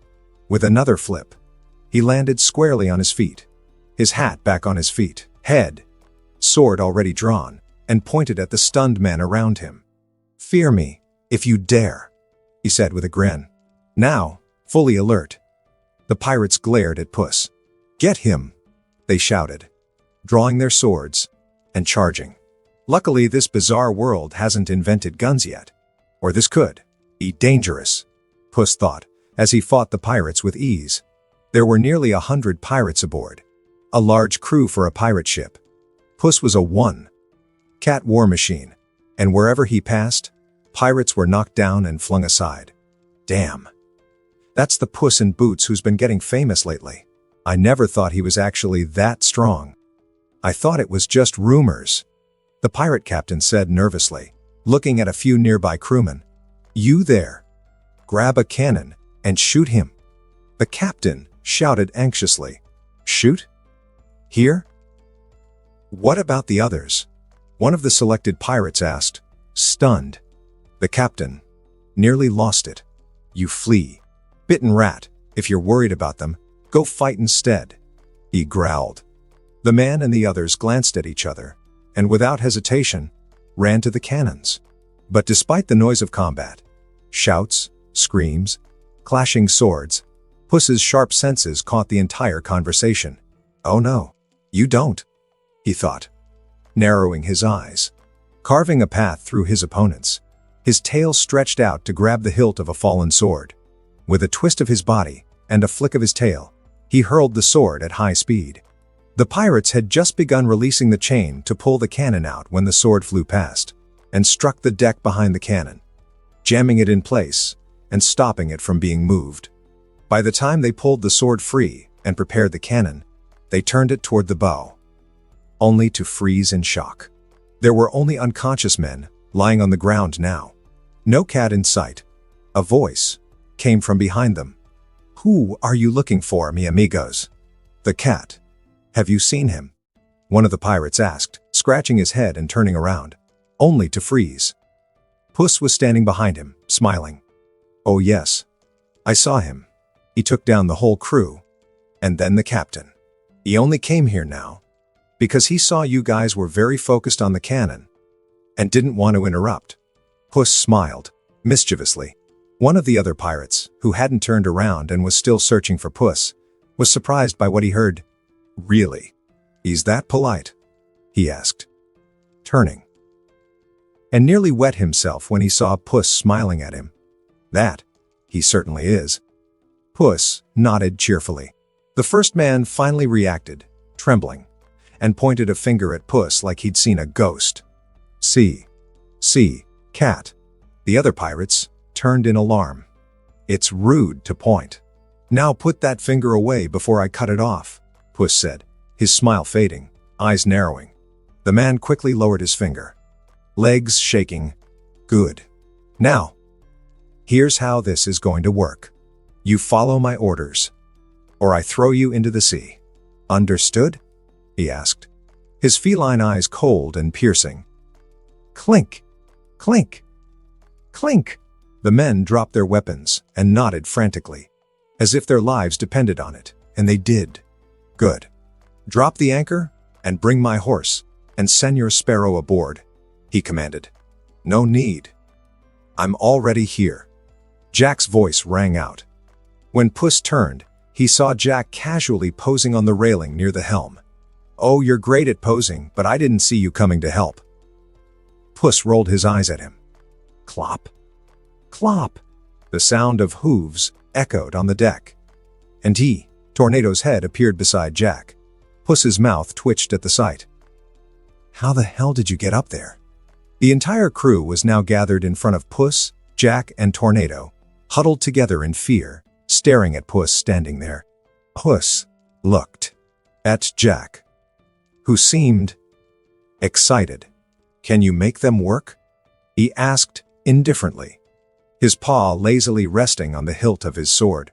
Of course, don't worry," Jack said, narrowing his eyes at the pirates standing there, awaiting their fate, secretly excited. Puss nodded and looked at the pirates. "I don't like criminals, and pirates can be considered some of the worst kind. So, this man here by my side, Jack Sparrow, just saved your lives. But I give you only one chance. Disappoint me, and next time you'll be floating corpses in the sea," he said flatly, not waiting for a response, as he walked off to find somewhere to lie down. Even though he wanted to establish Jack's authority, he wasn't bluffing with his threat. Having been accused and treated like a criminal when he had done nothing wrong, had made Puss more closed off and indifferent. With his darker mindset, killing was no longer such a repulsive option, at least not when it came to these criminals, who were likely soaked in sin. He was already a wanted outlaw, not the gallant hero he once imagined he'd become, so he wouldn't care anymore if his sword struck a little harder next time. Maybe I wasn't meant to be someone who leads and brings hope even in the darkest times. From now on, I'll just live my life for myself and the way I want. In Del Mar, there was a luxurious and richly decorated mansion perched on top of the mountain. It was the richest place in Del Mar, and the contrast between the mansion and the rest of the city was stark. After all, most of the city's and the region's gold flowed into that place of opulence and extravagance. That was the governor's mansion. The current governor had ruled the city and the surrounding lands for decades as a representative of the Spanish crown and its interests. But that man, once full of power and authority, now found himself entering the slow twilight of his years. At that moment, the governor was in his room, which, though extremely luxurious, seemed gloomy and cold. He was now an old, sick man, unable to get up, lying in his bed, still trying to look through some documents with effort. Despite his condition, he didn't seem ready to rest from his duties or his ambitions. Knock, knock. The old man slowly raised his eyes from the paper. "Come in," he said in a hoarse and aged, yet still commanding voice. The doors opened, and a well-dressed man entered with a letter in hand. The same letter Puss had handed to the guard. How did it go? Did everything go as expected? The old man asked, raising his gaze and coldly eyeing the man who entered. "Sir, the plan went perfectly. The cat was indeed powerful and perceptive. The man we sent was our best spy. But even then he was noticed on the day of the trap. Thankfully, everything went smoothly after that," the man said with a smile, clearly proud of his role. The cat's instincts were strong, but if we didn't watch him directly, he wouldn't notice. The old man nodded, fully aware of the matter. After all, it was his plan. "Yes, sir. Your idea of not watching him directly and risking being noticed, but instead, gathering news indirectly from those who interacted with him, was splendid," the man complimented flatteringly, then continued with a grin. "In fact, everything you did was a masterstroke. You cornered the cat until he fled Spain on his own. And who would have thought he'd find a pirate to help him escape? After all, he's not as heroic and righteous as we thought. Now we can even spread word that he's joined piracy. And no one will question it. Everyone saw it. Brilliant." The man laughed gleefully. The governor couldn't hold back a malicious smile at his successful plan either. But then his gaze grew colder, and his face darkened as he remembered his own situation. "I don't have much time left. My foolish son will soon have to take my place. And if that threat wasn't neutralized, it could have endangered him. And the crown. He has only himself to blame, being not only powerful and intelligent, but also the founder of a large and influential company that's growing at an alarming pace. For the sake of my loyalty to the crown and my son's future, that threat had to be eliminated. And since we couldn't be certain we could kill him, we had to strike at his reputation," he said grimly. "And once again, you were right. He really did kill that toad. You thought of everything. If he hadn't killed the toad and died with him, that would have been fine.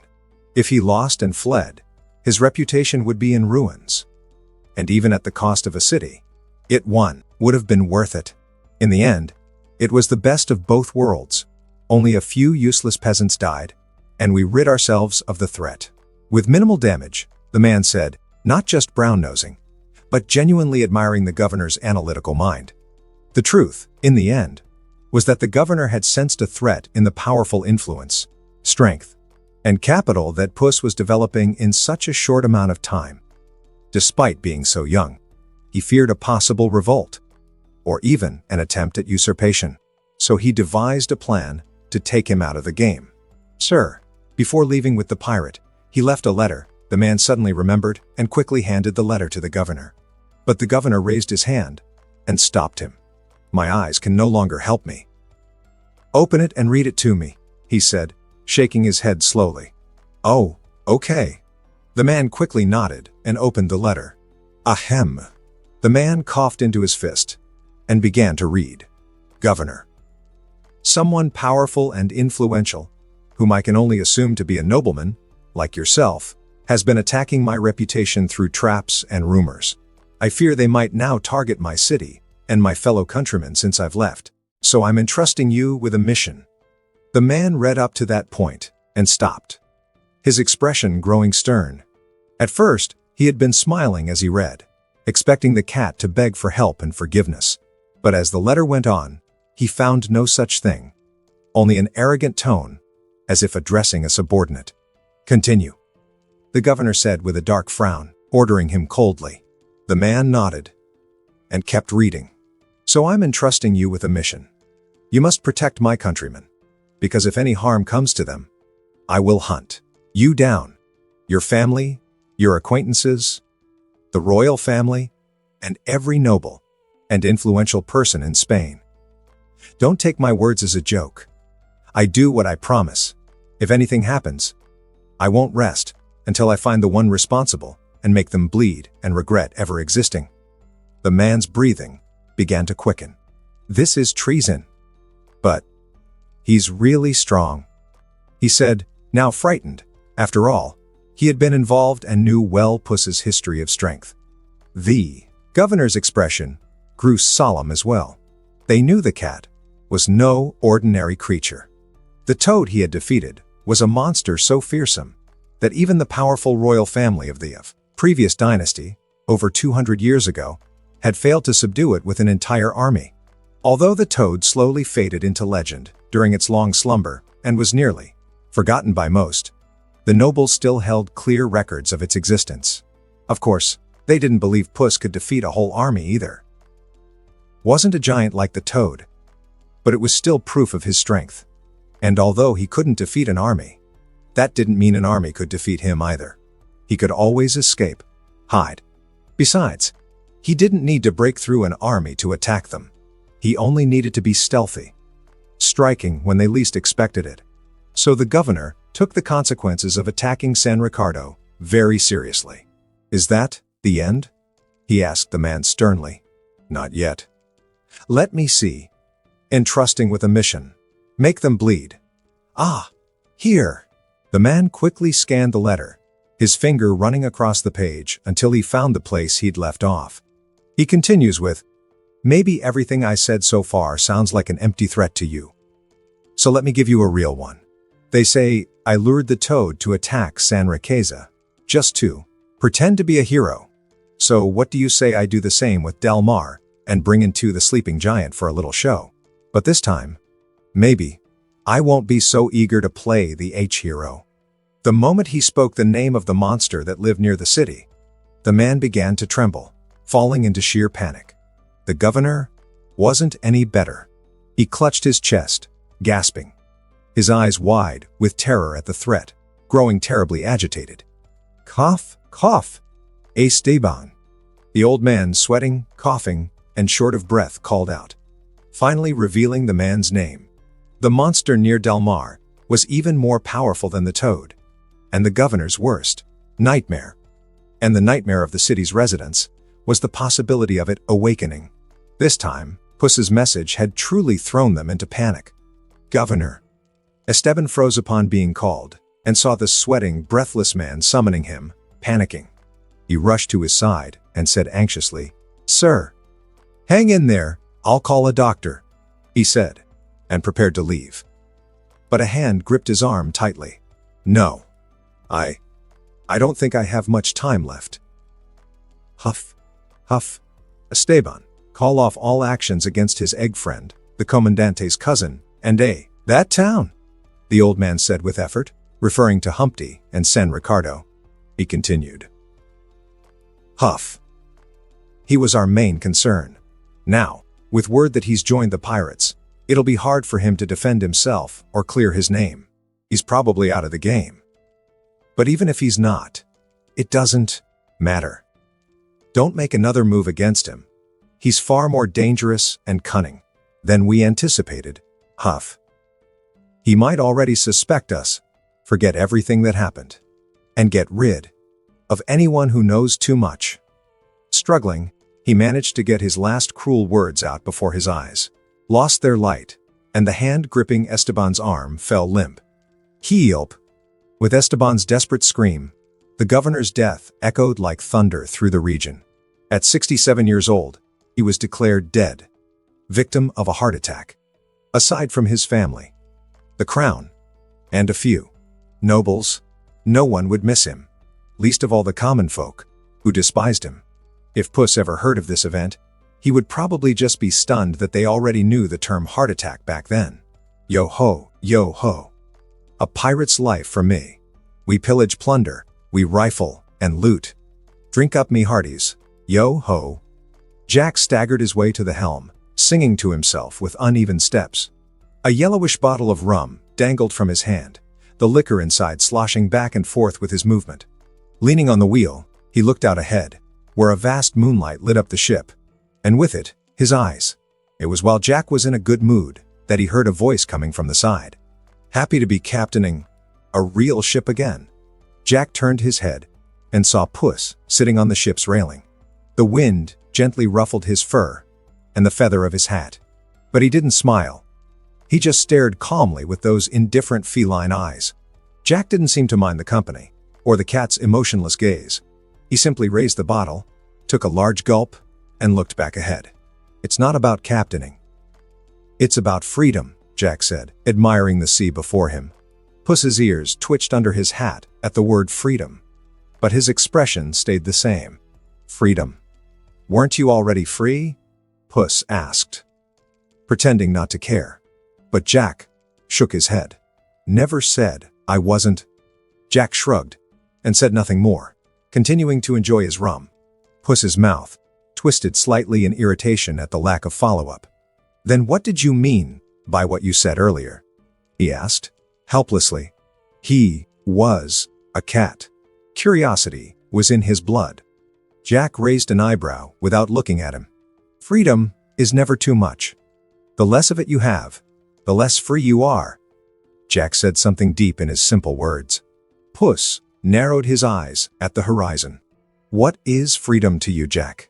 Puss asked softly. He was a bit lost in thought as he asked the question, even skipping his usual senior and calling him by name. "Freedom."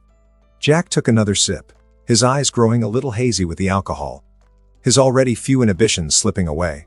"The sea is freedom. There's no property here, no taxes, no owners or kings. Just go wherever you want, and let the wind and the waves carry you. Adventures and things you can't even dream of are lost in this vast ocean, just waiting for you to find them." Jack spoke, and for a moment, he no longer seemed to be answering a question. He was simply pouring out his thoughts. Puss was a bit moved by the longing and love Jack had for the sea, and he couldn't help but dream of his own adventures and discoveries. While he reflected, a question returned to Puss's mind. "And why do you feel that having a bigger ship and a crew gives you more freedom?" he asked curiously. "Why?" Jack repeated, and this time, his eyes were a bit clearer, more serious. "This sea is full of possibilities, but only those who are capable can reach them. Without a good ship, and of course, a crew to sail her, where can you go with just a leaky little boat?" Then, his eyes clouded with memories as he went on. "And I once had the best of the best. Black as night, fast as the wind, and like no other ship could compare. She was the symbol of my freedom, and I was her captain. Wherever I wanted to go, she could take me, my black pearl, caped it." Puss had been listening seriously, but at the end, Jack began to mumble. And then he heard something strange. Looking over, he saw Jack snoring, standing up, and gently swaying with the rocking of the ship. The bottle of rum still in his hand, gripped tightly even in sleep. Puss just shook his head at the drunken Jack, who had passed out standing from drinking too much. Then he turned his gaze back to the dark sea and the shining moon above. "Freedom," Puss murmured thoughtfully. He then took off his boots and tossed them to the deck, laid his body along the ship's railing, rested, his chin on his paws, and his eyes slowly closed as he quietly admired the scene of the open sea. Jack, kneeling on the floor, slowly began to crawl toward a small pair of boots. He kept stealing glances at the cat with each movement, checking if he was still asleep. As he got close to the boots, he opened his mouth and widened his eyes in concentration. His hand reached out slowly. His target, a pouch of coins he'd seen peeking out from inside the boot. He had spotted it when he woke up, lying on the floor with a clear view in that direction. His hand was just about to touch the boot when an orange tail swayed in front of his eyes. Jack's gaze slowly followed the tail upward until it met a pair of amused green eyes staring at him. "Lose something here?" Puss asked, clearly entertained. Me?" Jack pointed at himself, confused. "I just had a cramp in my leg, and I was waiting for it to pass while walking. But it's fine now," he said shamelessly, then stood up, stretched, and casually walked to the helm to check the ship's direction. Puss rolled his eyes at him, leapt down from the railing, and landed softly on the deck. After slipping his boots back on, he walked over to Jack. "How long until far, far away?" Puss asked. "Just like the name suggests. Far, far away really is quite far. With this ship, 1 to 2 months should be enough. Jack replied indifferently, as he went about his business. 1 to 2 months? Do we have supplies for that long a trip? Puss asked, furrowing his brows. 1 to 2 months, with hundreds of men to feed. He doubted there was enough food stocked on the pirate ship. Pirates weren't exactly known for being well prepared. Probably not. We'll make a stop along the way. Jack shrugged, as if it weren't a big deal. Stop? Puss narrowed his eyes in thought, his gaze falling on Jack's compass. Taking his eyes off the compass, Puss grew thoughtful, pondering how much Jack's story, in this world, might resemble the ones he remembered from the movies in his past life. Senor Sparrow. You can just call me Captain. Jack interrupted him, noticing the formal tone.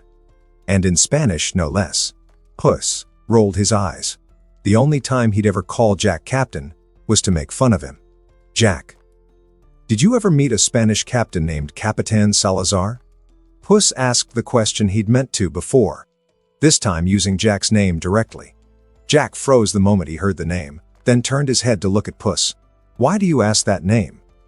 Is he a friend of yours? Jack asked, feigning disinterest. Puss could tell from his reaction that Jack definitely recognized the name. So, Puss got serious. He was my father. But one day, he never came home. Since then, I've been on a quest for vengeance. I've even thought of 195 different torture methods I'll use when I find the culprit, Puss said with hatred. Gulp. Jack gulped and quickly shook his head. Never heard of him, he said, with a straight face. Puss, seeing the solemn and slightly sweaty expression on Jack's face, was highly amused. P.F. Ha ha ha. He couldn't hold it in and laughed heartily. Jack, I'm a damn cat. How could I be his son? Are you stupid? Puss wiped a tear of laughter from his eye. Jack froze and looked at Puss. Fair point, he murmured, putting a hand on his chin. But it wouldn't be the strangest thing I've heard. Puss chuckled, but he agreed. This world truly was insane, and common sense didn't always apply. I was just joking, Jack. You defeated Salazar, didn't you? I called you Jack Sparrow because I thought he gave you that name, Puss asked curiously. But Jack gave him a confused look. It's true that I, defeated Salazar. It was a fierce battle. Jack began to boast seriously, but was quickly cut off by Puss. You tricked him into sailing into the Devil's Triangle, known for being a graveyard of ships, Puss said plainly. Ah. Jack raised a finger as if to say something, then slowly lowered it. Well, if you already know. Yeah. It was more or less that. So no, I never actually spoke to Salazar before he died. There was no way he could have given me any name. My original name, Sparkle, is for another reason. Jack shrugged, seeing that Puss already knew most of the story and didn't feel like elaborating. Makes sense, Puss thought. He was also a little curious now about the name Sparkle. The sea voyage went smoothly over the next few days. There wasn't much change out at sea, and Puss resumed his workouts using some improvised equipment, like a bar with several cannonballs attached by chains hanging off the sides. He had fun watching the crew's shocked and stunned expressions when they saw his powerful muscles, usually hidden by his feline frame, emerge as he effortlessly lifted the super heavy bar. During that time, he also quietly observed the crew at work and took notes, slowly learning how to sail on his own. Jack also proved to be an excellent captain, and everything went relatively well, which reassured Puss and allowed him to enjoy the journey and do his own thing. It had been 6 days since they set sail when they heard a sailor shout, "Land ho!" Puss immediately dropped the exercise he was doing and jumped up onto the ship's railing. Gripping the ship's ropes with one hand and shading his eyes with the other, he spotted the small speck of land in the distance, slowly growing larger as the ship approached. Leaping down to the deck, he calmly walked toward the back of the ship, weaving through sailors running to and fro, either doing their jobs or simply excited to see land. Climbing the starboard stairs, he reached the quarterdeck, where the helm was, and where Jack stood. Before he could even step up, he heard Jack shout, "Lower the Jolly Roger.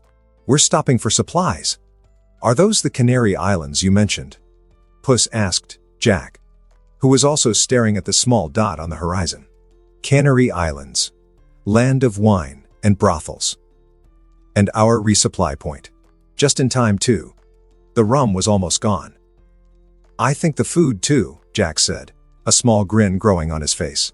Puss just shook his head with a smile, already used to Jack valuing rum more than food. Does the ship have money for the resupply? Puss asked, hopping onto the rail in front of the helm. Jack stared at him in silence. Despite how it may seem, pirates usually don't have a coin to their name.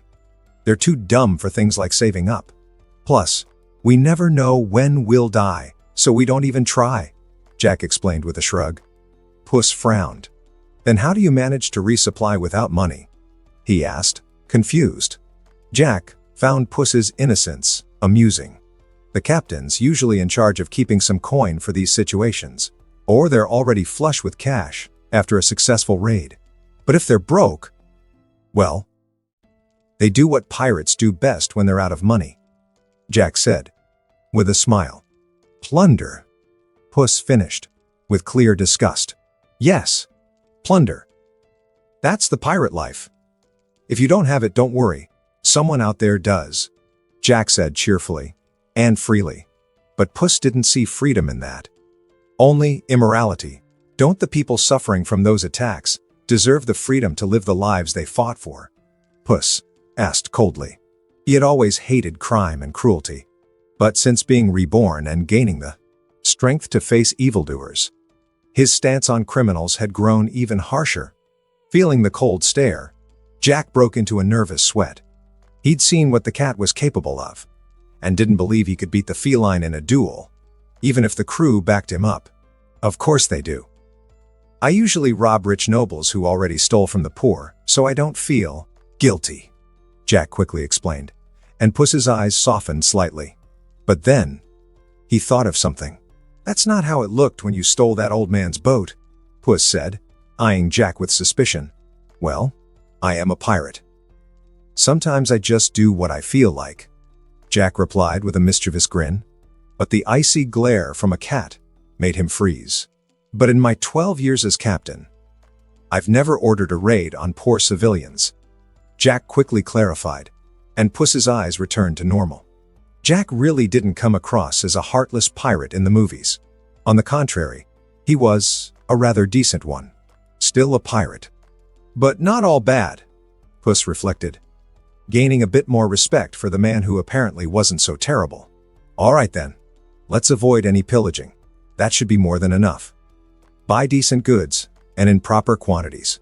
Don't skimp, or it's coming out of your cut, Puss said playfully, removed his boot, took a gold coin from his coin pouch, and tossed it to Jack. Puss had plenty of money, and he didn't mind spending it. Especially since, if needed, he could always follow Jack's lead and rob some rich nobles. Jack snatched the gold coin out of the air, examined it with shining eyes, and bit it. Nodding in satisfaction, he quickly tucked it into his coat pocket. Very well, don't worry. Pirates aren't known for knowing how to save money, Jack reassured him with a grin. Don't spend too much on rum. And no expensive rum, Puss said, which nearly made Jack fall over in disbelief, staring at him as if he'd just confessed to murdering his mother. Puss rolled his eyes at Jack's drama, already knowing the man had planned to spend most of it on rum, and turned his gaze toward the island, now much clearer in view. Canary Islands. All right, you filthy rats, follow me. We've got a ship to resupply. After that, you get 1 day on land before we set sail again in search of fortune. Jack shouted to the crew with a grin tugging at the corner of his mouth. Aye, aye, Captain. The pirates cheered. They didn't have much money, having already spent the loot from their last raid. So 1 day was more than enough for them to hit the town and spend every last coin. Still, just being on land was reason enough to be happy. Puss left the matters to them and went off to explore the town. After all, he'd set out to see the world and have his own adventures. The town was beautiful, though rustic. To Puss, with his modern mindset, it was fascinating to see. The different styles of architecture, clothing, people, and the general atmosphere of an old town. It was all quite interesting. He could also occasionally hear music being played on street corners throughout the city. As he walked, unbothered and fearless, Puss smiled in satisfaction. This is how an adventure should be. Walking freely, not hiding your face, not afraid of being harassed or hunted across the city, Puss thought with contentment, noticing the wanted posters on the walls, but none with his face, and savoring the rare freedom to enjoy his journey. As he wandered, Puss eventually found himself in a different part of town, where women stood in the streets, waving at passing men, and flashing inviting smiles. Brothels. The word popped into Puss's mind, and he scratched his chin thoughtfully. Ever since his furry lover talent awakened, Puss had been feeling a bit itchy for that. It wasn't just about wanting to level up the talent and see how it changed. It was also because the talent itself stirred up that desire within him. I've got the same talent as my original version in the beginning, so this must be why he was such a well-known lover. The urge for that is really strong, Puss thought as he walked along, openly admiring the ladies at the doorways. The women noticed his gaze and returned charming looks at the confident and handsome orange cat. Carajo, this world is crazy. What are these women thinking? Puss was inwardly shocked and confused by the way they were flirting with a cat like him. But this is actually good. Who am I to complain? Could this be the effect of the furry lover talent, making me look very attractive even to the opposite sex of different species? He wondered, slightly dizzy from the attention. Hey, handsome. In the mood for some fun? A voice called out beside him. And when Puss turned, his heart skipped a beat. A beautiful woman with ample curves, even though her makeup was a bit heavy, was still clearly naturally attractive. Puss, stunned, dumbly pointed at himself. Me? He asked, without thinking. He. The woman giggled behind her hand, amused by the innocence in his tone. But she could tell from the luxurious gear the cat wore that he wasn't poor at all. And he wasn't bad looking either. On the contrary, she found him very attractive. Never been with a cat before. But if it's this one, might be worth it, she thought, biting her lips sensually. Puss was a bit flustered. It was the first time in any of his lives that he'd ever talked to a prostitute, one who was now trying to invite him for some healthy exercise. Seeing her rich, attractive client hesitating, she got a mischievous idea. Well then, how about this, handsome? How about 2 for the price of 1? She said with a sultry smile. Then called behind her, Carmen, come here.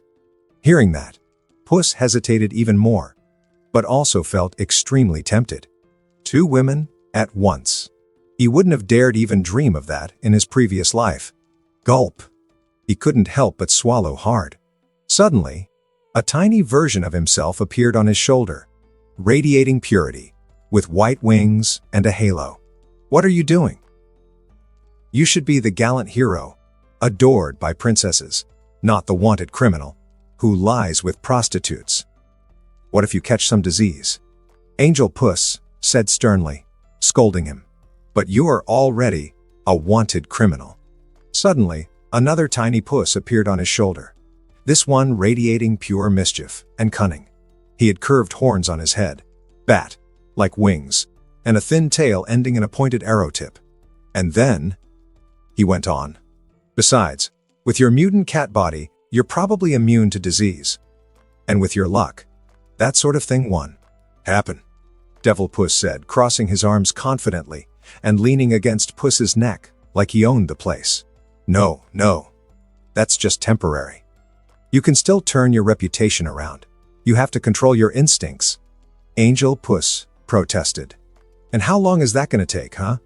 Besides, this is just a little fun. Actually, this is talent training. He's working hard, not playing, Devil Puss added with a relaxed smile, already considering the round 1. Puss looked at the angel, waiting for his opinion. Don't listen to him. You're just heartbroken from everything that happened recently. And I want to get lost in the warm embrace of 2 naked beautiful women. Angel Puss pleaded. Eh? Are you trying to help me? Devil Puss looked over at him, surprised. No, that's not what I meant. The angel quickly waved his hands in panic. But while all that internal bickering went on inside Puss's head, the woman Carmen, the one the prostitute had called over, started approaching from the house behind them. Yet Puss couldn't help but notice how small the shadow was. And when she stepped into view, he was stunned. It wasn't a human. It was a beautiful European gray cat with golden eyes and an indifferent gaze.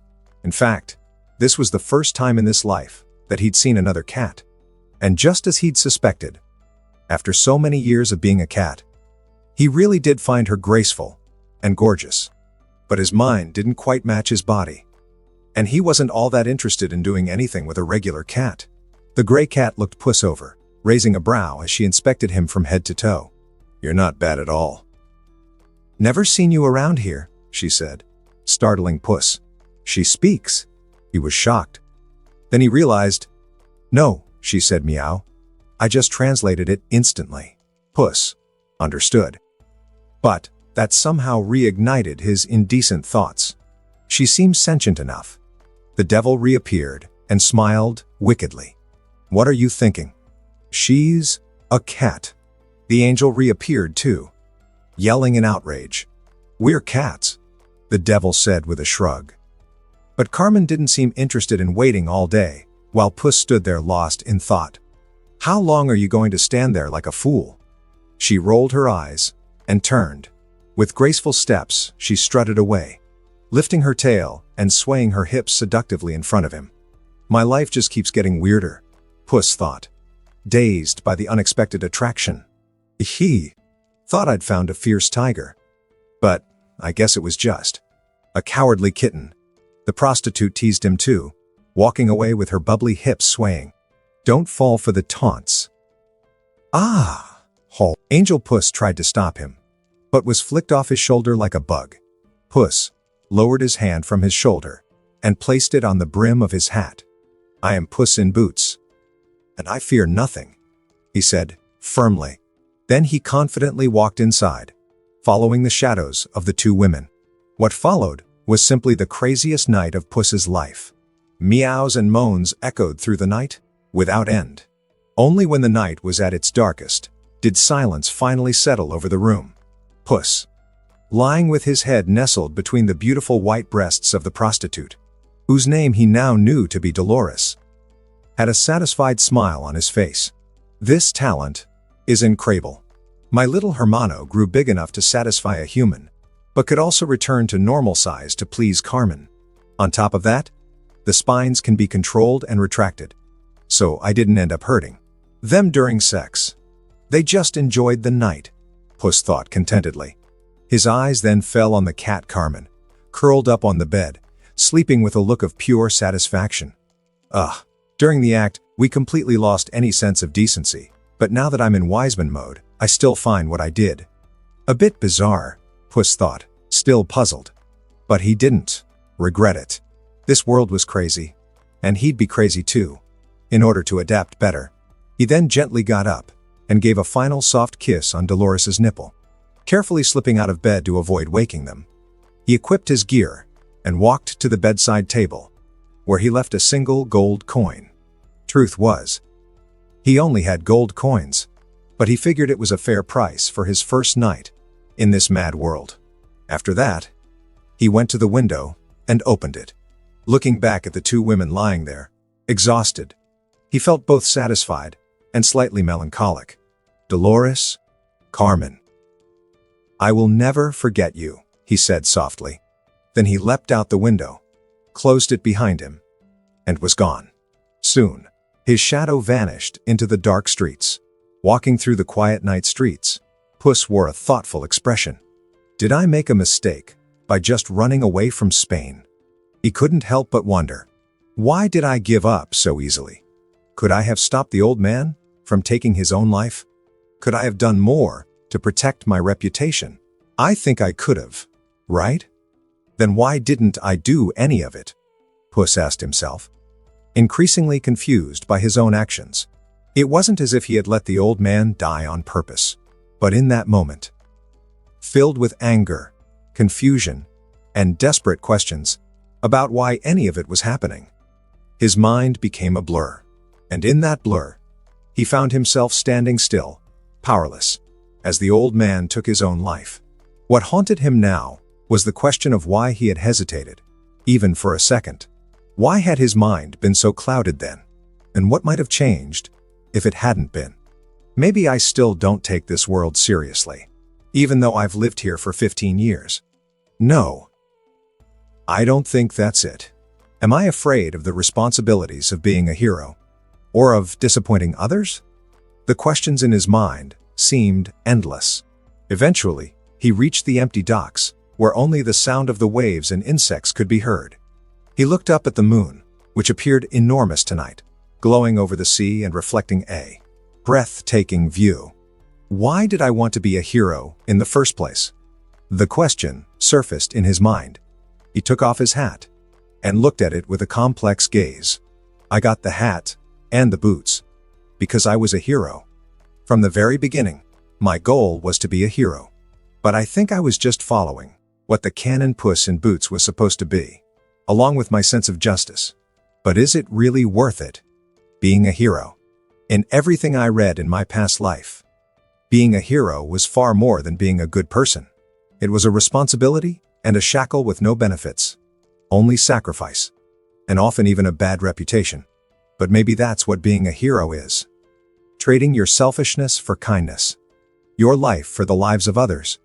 He reflected, dazed. So far, I've been more of a good person and a philanthropist than the kind of hero I dreamed of being. Could I trade my life, even if it's just one of the 9, for a stranger's? The question came to him, and he didn't know the answer. Puss was pulled from his thoughts when he sensed someone approaching. Life getting complicated. Jack had arrived, his iconic bottle of rum in hand, stepping up beside him. It always was.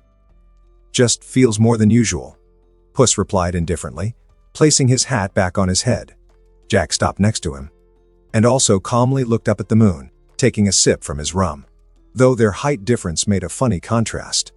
In that moment, under the moonlight, they looked as if they stood shoulder to shoulder in their solitude. You don't seem like a bad guy, Jack said suddenly. Thanks, I guess. Puss was slightly surprised, but still nodded in appreciation. Did you do the things they accused you of? Jack asked, eyes still on the moon. No. Puss didn't take his gaze off the moonlight either. Figured. Good people don't usually have good lives, Jack said, surprising Puss. You don't seem like a good person, and I haven't seen you living well either. Puss couldn't help but retort, slightly offended by Jack's harsh words. Well, never said bad people live well. Jack shrugged. Maybe you're just not bad enough, Puss said, surprising Jack this time, and making him turn to look at him. Why do you say that? He asked, sensing there was more behind the cat's words. I don't know much about you, but I can guess a few things. You said last time drunk that you lost your ship, the Black Pearl. And earlier today, you mentioned that in your 12 years as a captain, you never attacked civilians. Pirates aren't known for their kindness. So I imagine you lost it in a mutiny, from crewmates angry with your lack of cruelty and pillaging. Of course, it could be for other reasons too, but I feel like that's the real one. Puss lifted his head and looked at Jack as he said this. He'd pieced it together from what he knew from the movies, backed by Jack's own words. Jack looked at Puss in surprise. You're a smart kid, he said, then looked back up at the moon and swallowed the rest of his rum. And you're a stinky pirate. How many days has it been since you last bathed? Puss rolled his eyes, pinched his nose, and took a step back. Bath? Pirates only bathe when they fall into the sea. And I, the captain, don't fall into the... Ah! Jack started to boast, but stopped with a startled cry as something unexpected happened. The sole of a boot had smacked into his rear, sending the already wobbly Jack tumbling straight into the ocean. Splash! Well then, let's see if this so-called pirate bath actually works now, Puss said, amused, landing softly on the ground after the kick. He wasn't joking. Jack did stink. His sharp feline nose had been burning just from being so close. Of course, it was tolerable, and he could have ignored it. But mostly, he just wanted to cut the conversation short. He still wanted a bit of solitude right now. So while Jack, floating in the water, and now much more sober, watched him go with irritation, Puss disappeared, entering the ship via the gangplank. Honestly, besides feeling bad about not being allowed into San Ricardo, I'm surprisingly not that bothered about my ruined reputation. Is this the indifference of a cat?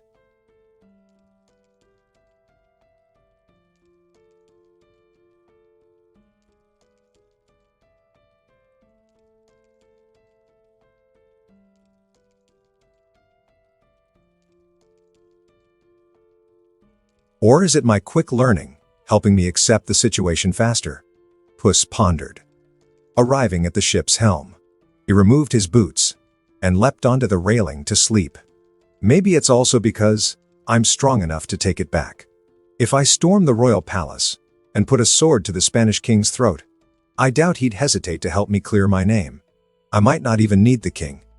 Maybe just threatening the governor would be enough for him to help investigate and clean things up. With a small smile tugging at the corner of his lips, he rested his head on his front paws and gently swayed his tail side to side. Well, have some fun on the other side of the ocean, let things cool down in Spain, and then go back and raise some hell, reclaim your name. Help Humpty find the golden goose. Assuming he wasn't involved in what happened to me, of course. But I don't believe he was. Puss thought. Determined, and more at ease. And if everything goes wrong in the end, isn't there a star out there that grants any wish? And a compass that points to what I desire most? With those final thoughts, his eyes closed, and a soft, gentle purring came from the little cat, peacefully sleeping aboard the pirate ship. The next day began with Puss stretching his feline body lazily and comfortably, opening his mouth in a wide yawn that revealed his fangs, then closing it again as his eyes cleared from sleep. He calmly licked his paw and wiped it over his face, then quickly groomed the rest of his body. After finishing his quick bath, he lowered his paw and sat on the ship's railing, the wind gently ruffling the fur on his face. Puss was apparently in a much better mood that day. I guess all I needed was a little post-nut clarity to think straight and cheer up. He mused, amused, and no longer as gloomy as before. He stood up on his hind legs, still atop the railing, moved toward the ropes on the side of the ship, and grabbed one with a paw, letting his body hang, stretching his left arm and leg toward the sea while holding the rope with his right, paw and foot still on the railing. He floated there, almost hovering above the water. The sea breeze brushed against his face and stirred his fur comfortably, while the sun lazily warmed his body. Ha ha! Finally, my mood shifted to adventure. The ocean breeze, the warmth of the sun, the smell of Libertad. Then he heard birdsong and squawking echoing around him, from canaries and swallows to the ever-noisy seagulls. People and workers began to bustle about, and noise and life filled the port. The sound of birds, the voices of people, the smell of the sea. I must have been so wrapped up in my own thoughts I didn't even notice how lively everything is around me. I want to live and enjoy this world. If I kept being depressed, how could I do that? He thought, a wide smile growing on his face. Jumping down from the railing and slipping on his iconic boots, he walked forward with confidence. Weaving through the sailors, Puss didn't see Jack, so with a shrug, he strolled from the back of the ship to the bow and sat on the railing once more. Pulling up his status screen, he wanted to see if anything had changed after his first night. Host, Puss in Boots. Age, 15 years. Status, 9 lives remaining. Talents, Mutant Cat. Gold, level 6. Progress, 99%. Natural Swordsman, Gold, level 6.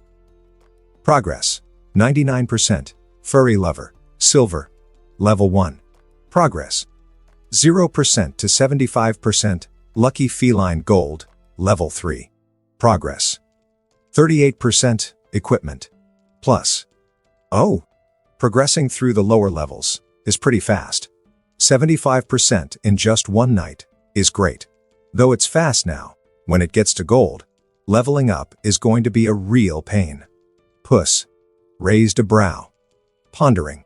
He then looked bitterly at his waist and gave it a small pat, full of regret. Lo siento, buddy. Looks like some rough days ahead for you.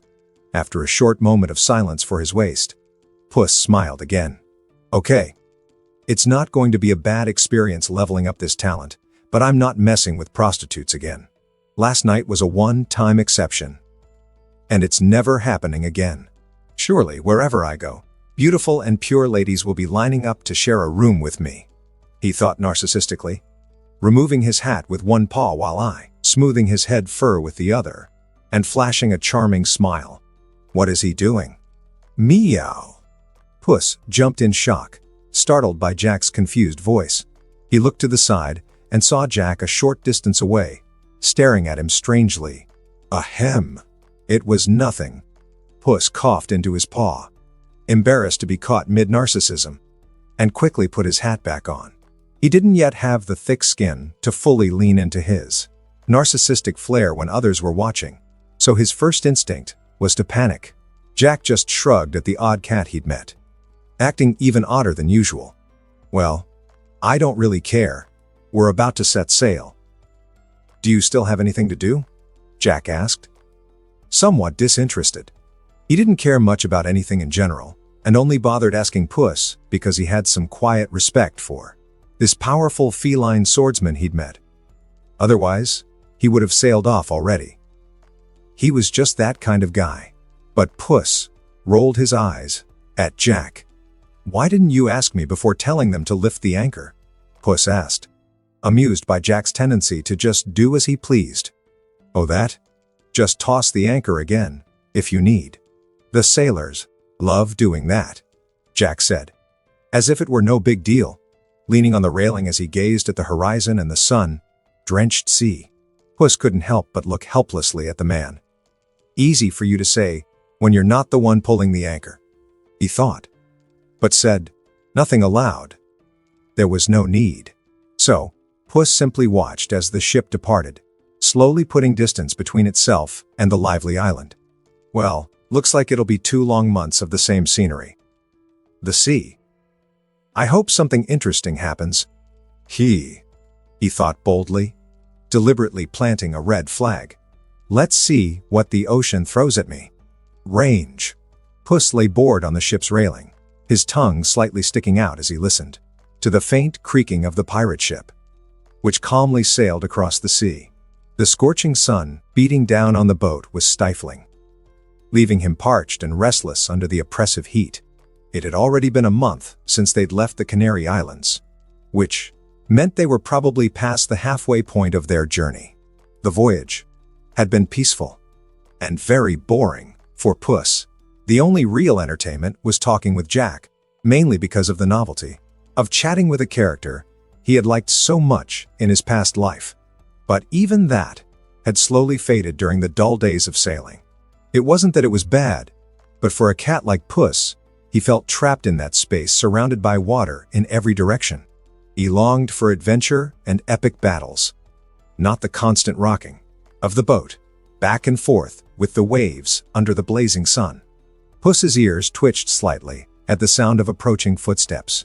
Rolling his eyes lazily, he saw Jack's figure walking up. Bored? Jack asked, as he popped a peanut into his mouth and leaned against the railing. How do you even manage? It's so boring. I don't get how you could want to stay at sea forever. Puss nodded, though he seemed genuinely puzzled by Jack's love for the ocean. No matter how much freedom there is in being at sea, it's still boring. Puss couldn't help but think. But Jack clearly didn't see it the same way, and just shrugged. The sea's not for everyone. Living on land, for me, would be just like what you're describing. A few days is nice, but the longer it goes, the more dull and draining it gets, Jack said plainly, not particularly concerned. Puss raised an eyebrow at him. Makes sense. So, any way to have fun around here? Puss agreed, finding it reasonable. and also asked, hoping to shake off his boredom. Jack paused, seemingly remembering something, and the slightest flicker of expression crossed his face.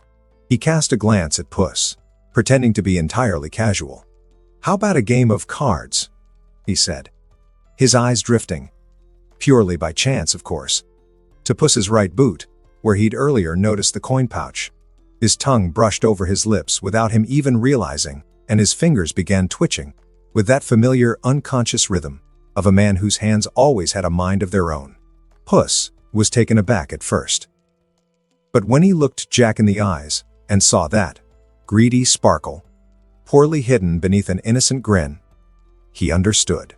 The scoundrel clearly meant to trick the poor, innocent cat into losing his hard-earned coins. So, trying to hide the mischievous smirk tugging at the corners of his mouth, Puss spoke with feigned innocence. "Sounds fun. What are you betting this time?"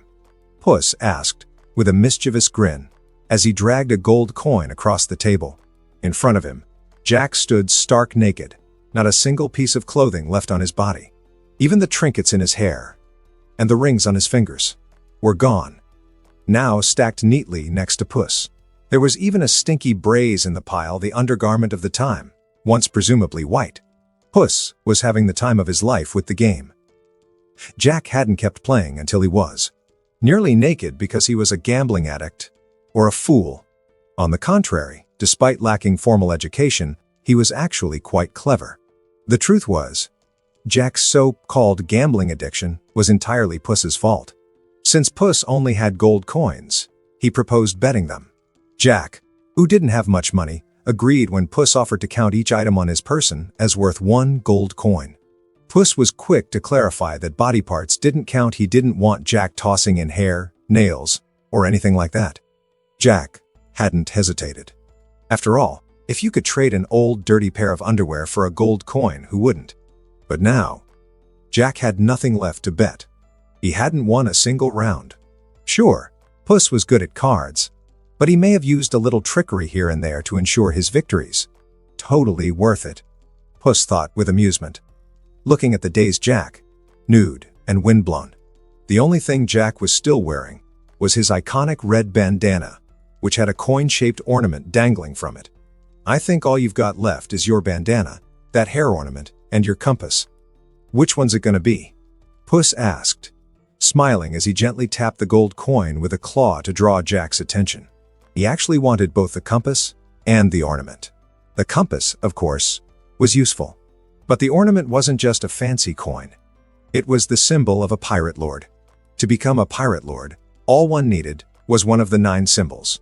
If he won it, Puss would officially and immediately become one. Puss in Boots, one of the 9 pirate lords. Sounds interesting, he mused, with a playful grin. Perhaps the greatest challenge in being a pirate lord was keeping the title. But the most amusing part was that very few people seemed to know what the I symbol was, or how to become one, meaning it wasn't much of a burden to hold. Jack hesitated, unsure whether to continue. Several bottles of rum, or one of those things. He chewed on his fingernails, anxious, feeling the breeze on his bare behind. Not that he cared much about that. He wasn't really seeing a gold coin. He was seeing bottles of rum. He was also beginning to wonder how Puss had won every single hand, and whether he should just quit. But fate decided for him. "Captain." Wreckage ahead, came a cry from one of the crew. Puss blinked in surprise at the sudden shout. He simply grabbed his gold coin and sprinted to the bow to see what was going on. Something interesting happening, he wondered, as he ran. Once there, he leapt onto the railing and peered out. He spotted some floating debris, remnants of a ship, but no sign of the vessel itself. It had likely sunk. As their ship approached the wreckage, Puss examined it more closely. What could have happened to them? He wondered, staring at the floating bodies, feeling slightly dazed. The only time he had seen dead people in this world before was when the giant frog killed some guards before he could stop it. This world might be black and white, but I keep forgetting the black is real too, he thought, solemnly. Removing his hat, He placed it over his chest in a silent gesture of respect. Pirates. Jack appeared beside him, stating it as if there were no doubt in his mind. Puss glanced at him curiously, then couldn't help but chuckle when he saw what Jack was wearing. "Hey, aren't those my clothes?" he asked, noticing Jack back in his usual outfit. The same one he'd lost in their bets. "Yours?" "I found them lying on a table. Thought they were abandoned. Besides, they look a little big on you," Jack replied, looking genuinely confused, then turned back to the sea. Puss simply smiled and said nothing. He'd collect on those clothes later. Jack felt a slight chill at that smile. He'd learned the hard way this kitten wasn't nearly as innocent as he looked. "You said it was a pirate attack. Why?" Puss asked, letting the subject drop for now. "Look over there. The bodies have sword wounds. It wasn't an accident. It was an assault. And that one, the heavier guy, his clothes look like they were decent quality. The rest of the crew don't look like pirates either. I'd say it was a merchant ship that got hit." Jack pointed out a few small details in the water, backing up his theory. Puss nodded, agreeing. He'd noticed the same things, but wanted to hear the professional opinion of a pirate. "When did the attack happen?" Puss asked, a solemn look on his face. If he could, he wouldn't mind hunting down a few pirates. "Couple of hours ago, probably. We won't catch them." Jack shrugged and walked away, clearly not bothered. Puss kept watching, even as their ship drifted onward, and the bodies slowly disappeared from view. Jumping down from the railing, Puss walked over to the helm, where Jack was studying his compass. "It's been over a month since we left Spain. So, how much longer until we arrive?"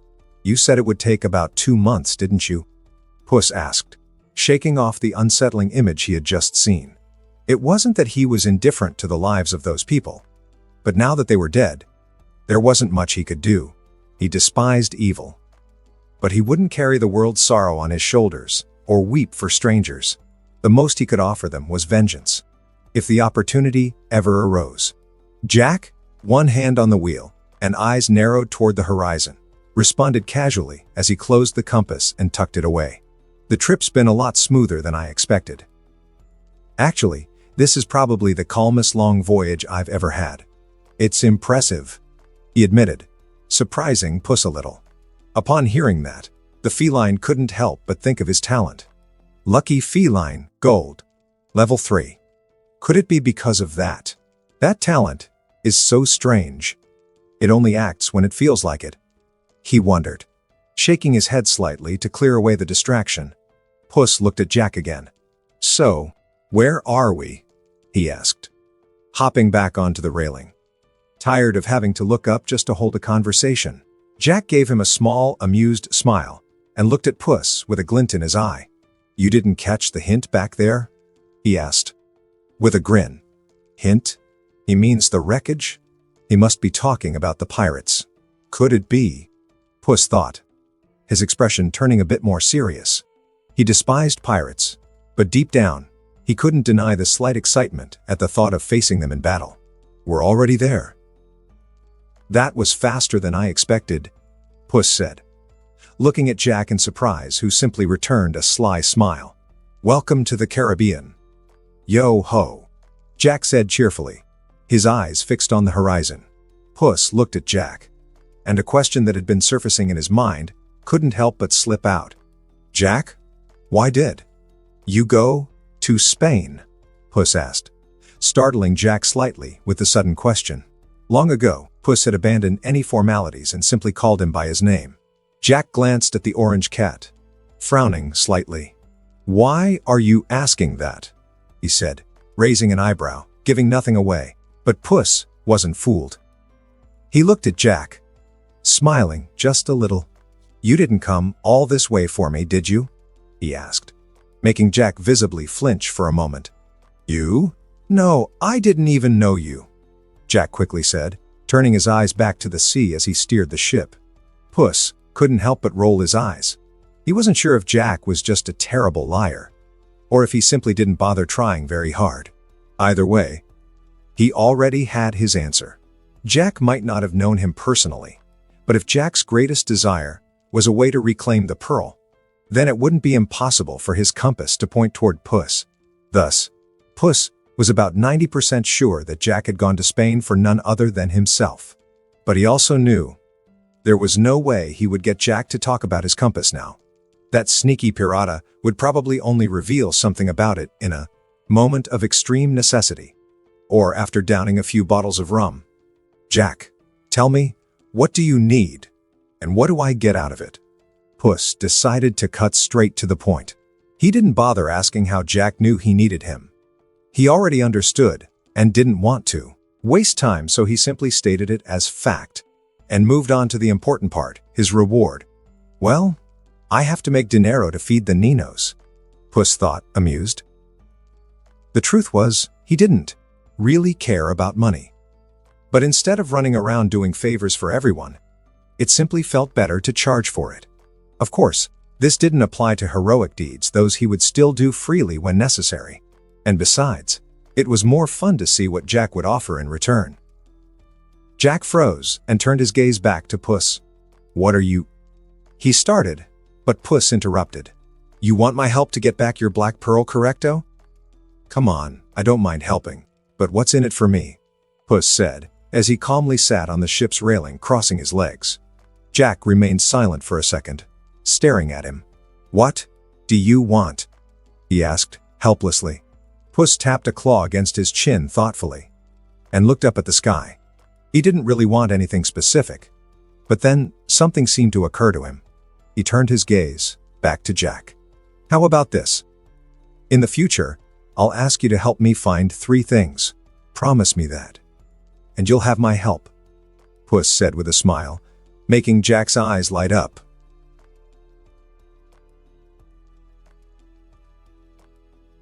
Smiling, Jack extended his hand toward Puss.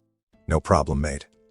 There's nothing in these seas that I, Jack Sparrow, can't find." "Deal," Jack said. Puss, with his small paw, clasped Jack's hand, and they shook on it. "Deal," Puss echoed, smiling too. Adventure was ahead, and he was excited to take part in it. "And what about your trip to far, far away?" Jack asked, looking puzzled as he remembered. "No rush.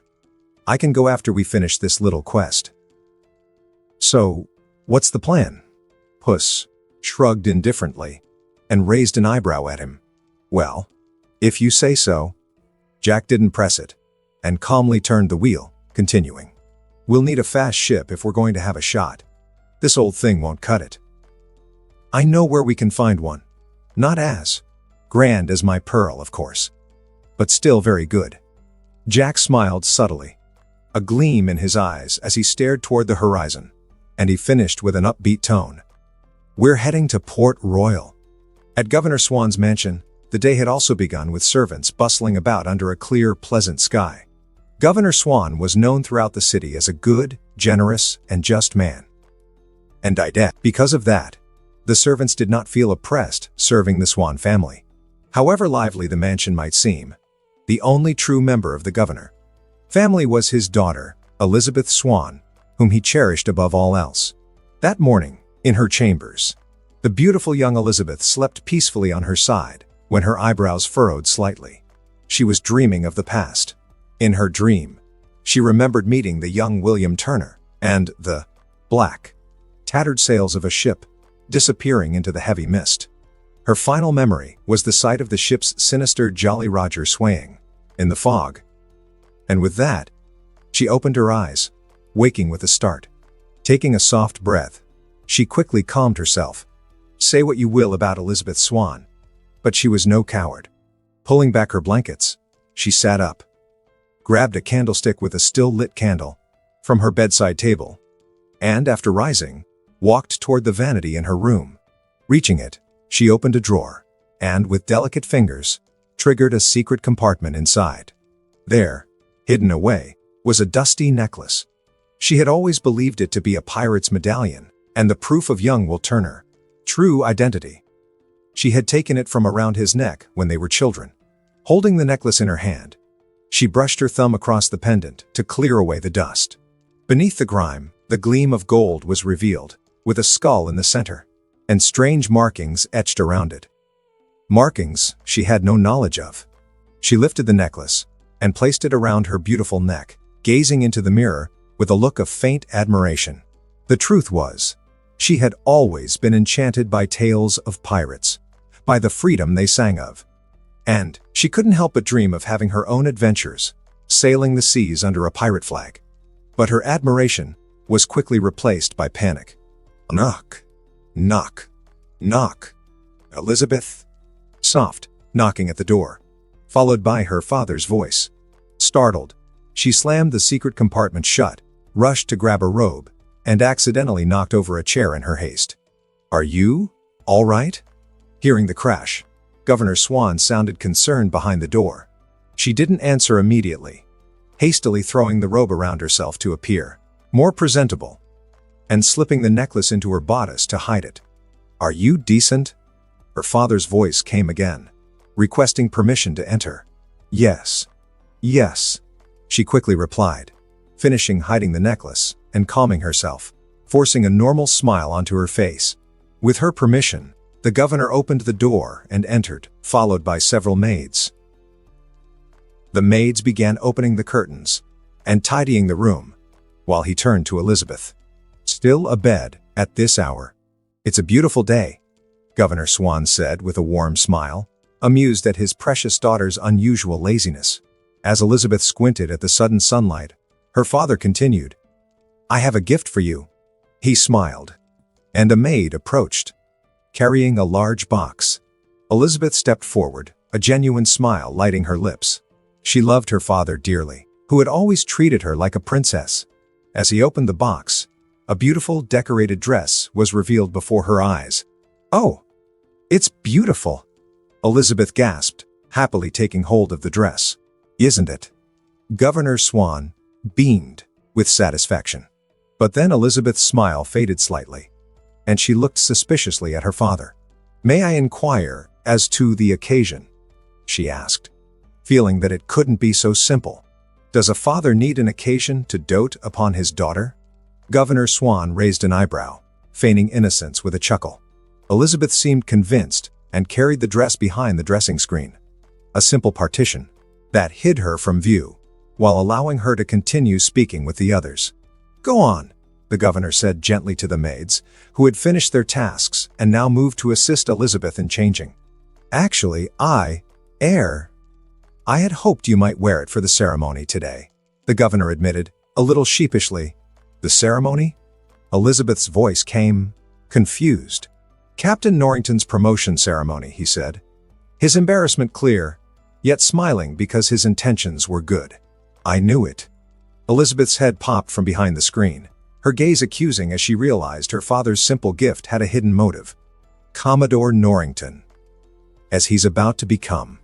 He didn't mind and smiled, putting emphasis on the word Commodore.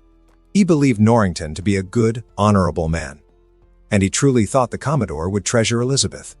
It wasn't about advancing socially as governor of Port Royal. His position already surpassed Norrington's. It was simply a father's wish to secure the best future for his beloved daughter. "A fine gentleman, don't you think? He fancies you, you know," he added encouragingly. "Ah. Oh." Elizabeth, however, was far more concerned with the corset being tightened mercilessly around her waist, letting out soft moans of discomfort as she struggled to breathe. "Elizabeth? How's it coming?"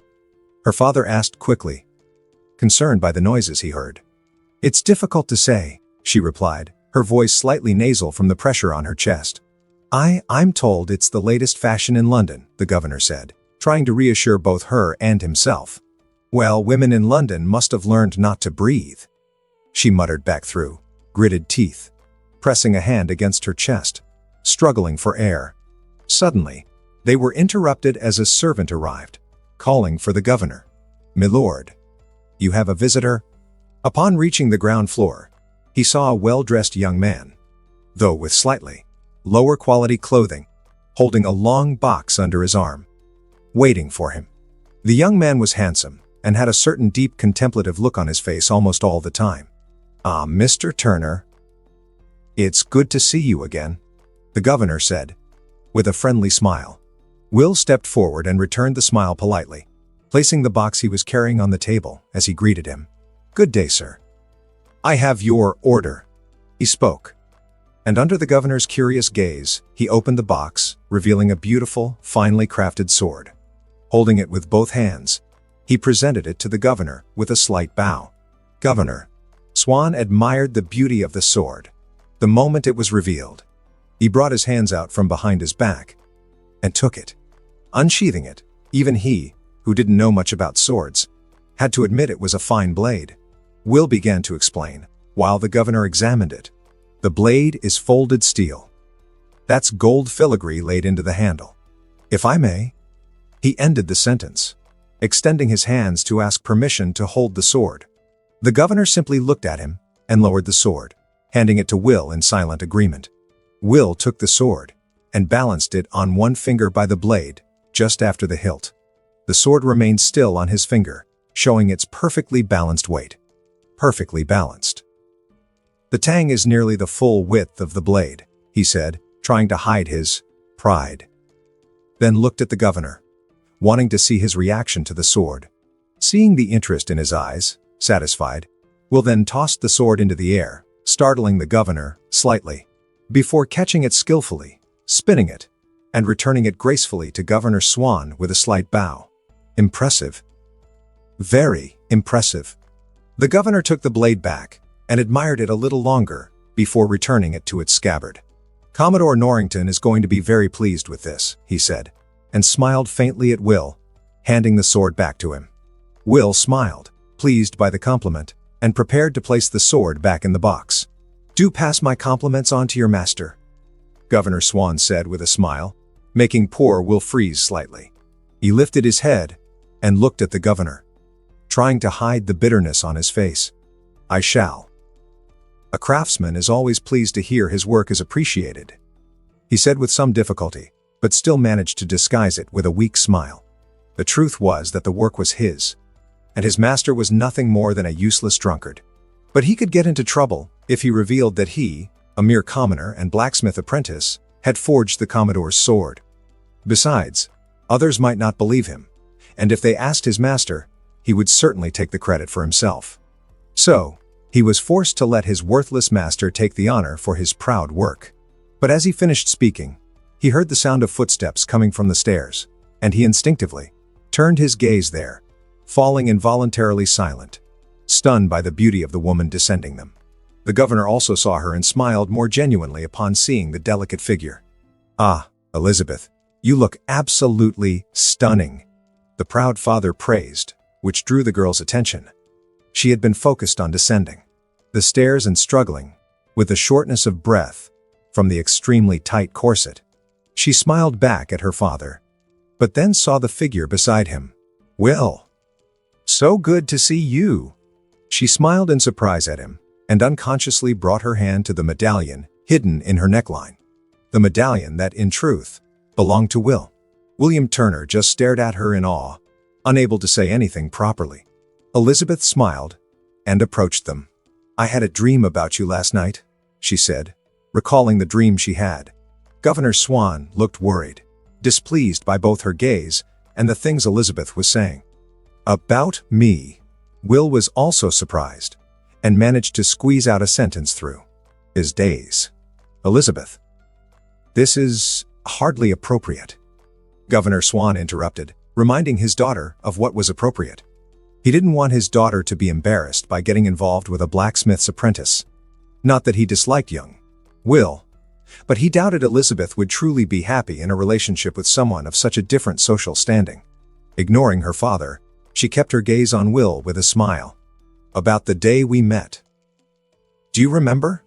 Elizabeth explained what the dream was about, and asked. "How could I forget, Miss Swan?" he replied, looking at her gently. His gaze was clearly filled with love. "Will, how many times must I ask you to call me Elizabeth?" She smiled and asked again. She also liked Will, not quite to the point of love, but she had always had a great interest and curiosity about him, believing he was a pirate, or at least of pirate origin, because of the pirate medallion she had found on him. At least once more, Miss Swan. As always. But Will didn't dare. Their social statuses were too different. Elizabeth's face showed slight disappointment at the answer. She expected Will to be bolder and more daring, as she always imagined his true self to be. There, see? At least the boy has a sense of propriety. Now, we really must be going. The governor was pleased with Will's proper response and thought more highly of him, urging his daughter along. Good day, Mr. Turner. Disappointed, she no longer smiled and politely bid him farewell before following her father and the servants to leave. Will followed her with his eyes as she left and took a small step toward the door, watching her get into the carriage. Good day, Elizabeth. He said the first part out loud, and the latter quietly to himself, as the carriage departed. The last thing he saw was Elizabeth's fleeting glance back at him before she turned to face forward. Days of travel had already passed, and the pirate ship of Puss and Jack was approaching Port Royal. Are you sure you want to do this? Jack looked oddly at the orange cat, who was finishing tying the ropes that bound the entire crew, who stared at them, pitifully, with their black eyes and some claw marks from the beating they received before ending up in this position. They are not good people and are full of sins. They're not even as good as you, Jack, Puss said, finishing the knot, unfazed by the pleading eyes of the crew. Are you complimenting me, or not? Jack looked at him, confused, but Puss just smiled at him. They're still lucky. I could have killed them. But I'm only handing them over to the authorities, gracias to the fact they helped us get here. Puss smiled. Sure. Now they'll just be imprisoned, and then hanged for piracy. That gives them, what, a few more days of life? Jack said ironically, taking a swig of rum. But his words made Puss freeze. He had forgotten that part. Scratching his head, he grew confused about what to do. What do you think we should do then? Puss looked at Jack, unsure. Let them go. Jack shrugged and suggested. But won't they do evil? If we let them go, why would I trade innocent lives for the lives of pirates who will just take those innocent lives? Puss frowned, dissatisfied with the answer. Jack pondered and thought it made sense. But he didn't really care. In this life, he only cared about himself. Puss furrowed his brows slightly, and even with the pleading cries of the pirates, claiming they would never do harm again, he was unmoved. Okay, my greatest act of mercy is not killing you right now. Now everything will depend on your luck after you're imprisoned. You chose to be pirates and knew the risks, so now accept the consequences, Puss said firmly. Locking eyes with each one of them, he would not cower before the eyes of those whose fate he was deciding. Puss didn't know if there was any innocent among them, but if there was, it was simply bad luck. At the very least, when they tried to kill him, he saw no innocent faces. Well, if that's your decision, Jack said, grabbing a few bottles of rum and placing them in the ship's dinghy, according to the plan they had agreed on. Jack, lock the ship's heading toward the coast and lower the sail intensity. We don't want it causing damage or hurting anyone due to its speed. Then aim for places with no people or boats.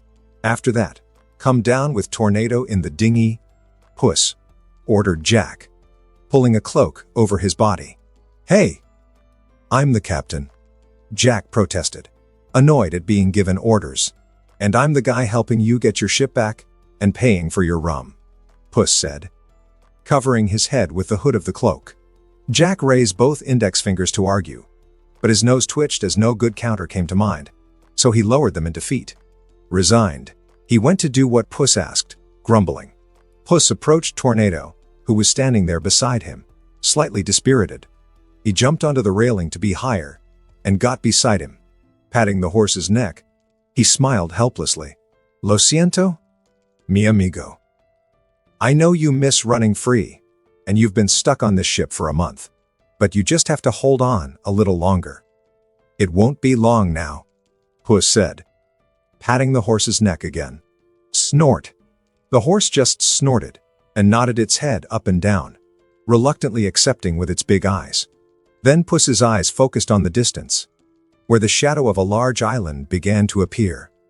Port Royal. We've arrived. 2 paces. March. A loud shout rang out from the top of Port Royal's military fortress.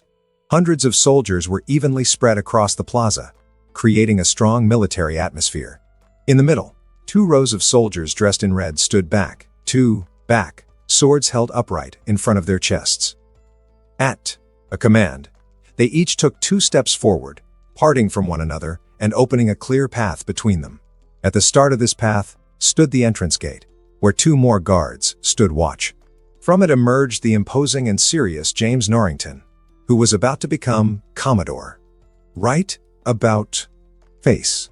The commanding voice shouted again. The soldiers took a half step back and then turned their bodies so that the 2 rows were now facing each other. Present. Arms. With the final command, the soldiers raised their blades, previously held in front of their chests, high into the air, forming a veil of steel with the swords held perpendicular to the ground, creating a passage for Norrington. Without hesitation, Norrington walked beneath the blades with his hands clasped behind his back. At the end of the sword-lined path stood Governor Swan, watching his future son-in-law with satisfaction. And in the crowd was Elizabeth, fanning herself rapidly, her face pale and dizzy from the lack of air, caused by the corset squeezing her tightly. The presentation continued. Norrington was named Commodore and received a fine sword from Governor Swan, the same one forged by Will Turner. After the ceremony, a small gala was held to celebrate the promotion. After receiving congratulations from several guests, Norrington approached the slightly unfocused Elizabeth, who was still fanning herself non-stop, weak and inattentive to everything happening around her. "May I have a moment?" he asked, rousing Elizabeth slightly from her daze, and she simply nodded and took the offered arm. They walked away from the event, toward a parapet directly above the sea. Norrington, slightly nervous about what he was about to say, paid little attention to Elizabeth, who, upon arrival, leaned weakly and breathless against the bell tower at the fortress wall and fanned herself even more frantically. "You look lovely, Elizabeth," he praised sincerely. Elizabeth looked at him, forced a smile, and nodded, not even understanding what he had said, while gasping slightly for air. Although it didn't show on the outside, he was extremely nervous inside, and ended up ignoring Elizabeth's clearly unusual state, assuming she might be nervous just like he was. He imagined that a woman might outwardly show more of her inner feelings than he, a man, would. With that thought, he turned toward the sea to calm himself and speak his mind. "I apologize if I seem forward, but I must speak my mind. This promotion throws into sharp relief that which I have not yet achieved. A marriage to a fine woman," he spoke, masking his nervousness. And after gathering his courage, he turned to her. "You have become a fine woman, Elizabeth," he said more softly and sincerely, looking into her eyes. But at that moment, Elizabeth had reached her limit. Her hand clutched her chest, and with an extremely short breath, she exclaimed, "I can't breathe." Norrington smiled in relief, believing his proposal was about to be accepted by the overwhelmed lady. "Yes, I'm a bit nervous myself," he smiled, and turned his gaze toward the horizon. But that look made him freeze. Not far away, on the sea, a modest ship began shamelessly raising a Jolly Roger. "Pirates." Norrington narrowed his eyes. "Pirates?" A loud shout echoed through the fortress, and bells rang without pause across the entire place. Due to the celebrations, the guards had been quite relaxed, and only now did they detect that the approaching ship was a pirate vessel. Norrington turned to look at his future bride, but froze when he couldn't find her. "Elizabeth?" Looking around and not seeing her, he instinctively glanced down at the sea, where churning waves indicated something had fallen in. His eyes widened as he understood what had happened. He rushed to the edge and shouted, "Elizabeth!" His scream rose above the bells, warning of the city's attack. The newly promoted Commodore quickly began removing his heavy clothes to jump in, but a few soldiers who heard his cry rushed over and stopped him.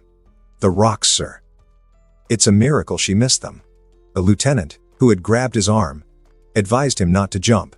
Norrington knew he was right, and without hesitating for a second, He ran off, looking for a way to save Elizabeth. Meanwhile, squads of soldiers on the coast prepared to intercept the pirate ship. But just as the ship entered cannon range, its anchor suddenly dropped, forcing the vessel to a stop. What are they doing? One of the captains in the company of soldiers stared in confusion at the halted ship. He pulled out a spyglass and looked at the vessel, but what he saw surprised him. Across the deck, bound pirates were trying to bite through the ropes and free themselves. What the hell is going on? The man couldn't help but exclaim. That's when he saw a dark figure being thrown from the ship. But when his spyglass looked more carefully, he saw only a rope swinging alone there. "Captain, look," a soldier beside him called out. He lowered his spyglass with irritation at being interrupted.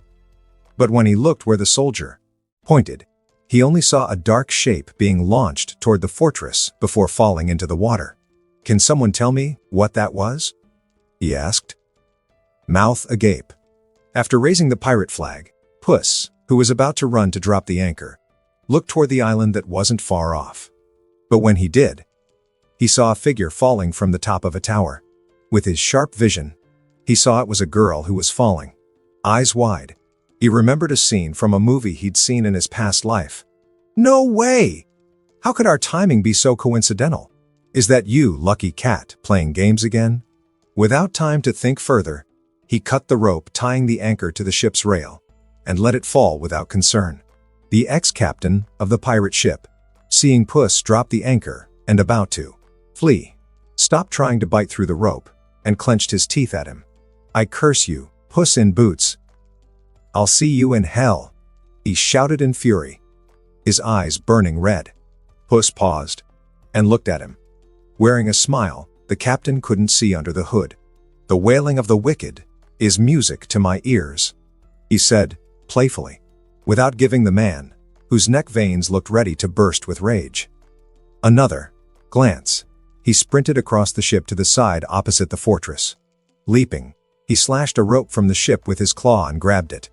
Using his powerful momentum and the stretched rope, he swung high to the right, then shifted his body and thrust, flying left at incredible speed. Reaching the rope's limit, he let go, launching himself like a cannonball toward where he had seen the girl fall. The wind whipped through his black cloak, which covered his body. Beneath the hood, the only thing visible was his green feline eye, locked on his target. Jack and Tornado haven't reached the shore yet. There's no way Jack can save Elizabeth. "We can't let one of the protagonists die, right?" he thought, with a serious look. But while thinking, a pulse seemed to stir in the sea, originating from where Elizabeth had fallen. Cursed Aztec gold. It's calling to its cursed ones. This is getting interesting. That was the last thing he thought before plunging into the sea. Splash. That was the last thing he thought before plunging into the sea. Splash. And that concludes this episode. If you enjoyed it, I'd seriously love it if you guys could leave a like on the video, as it genuinely helps out so much, and it keeps me going, plus it takes only 1 second. That said, have a wonderful day. See you in the next one.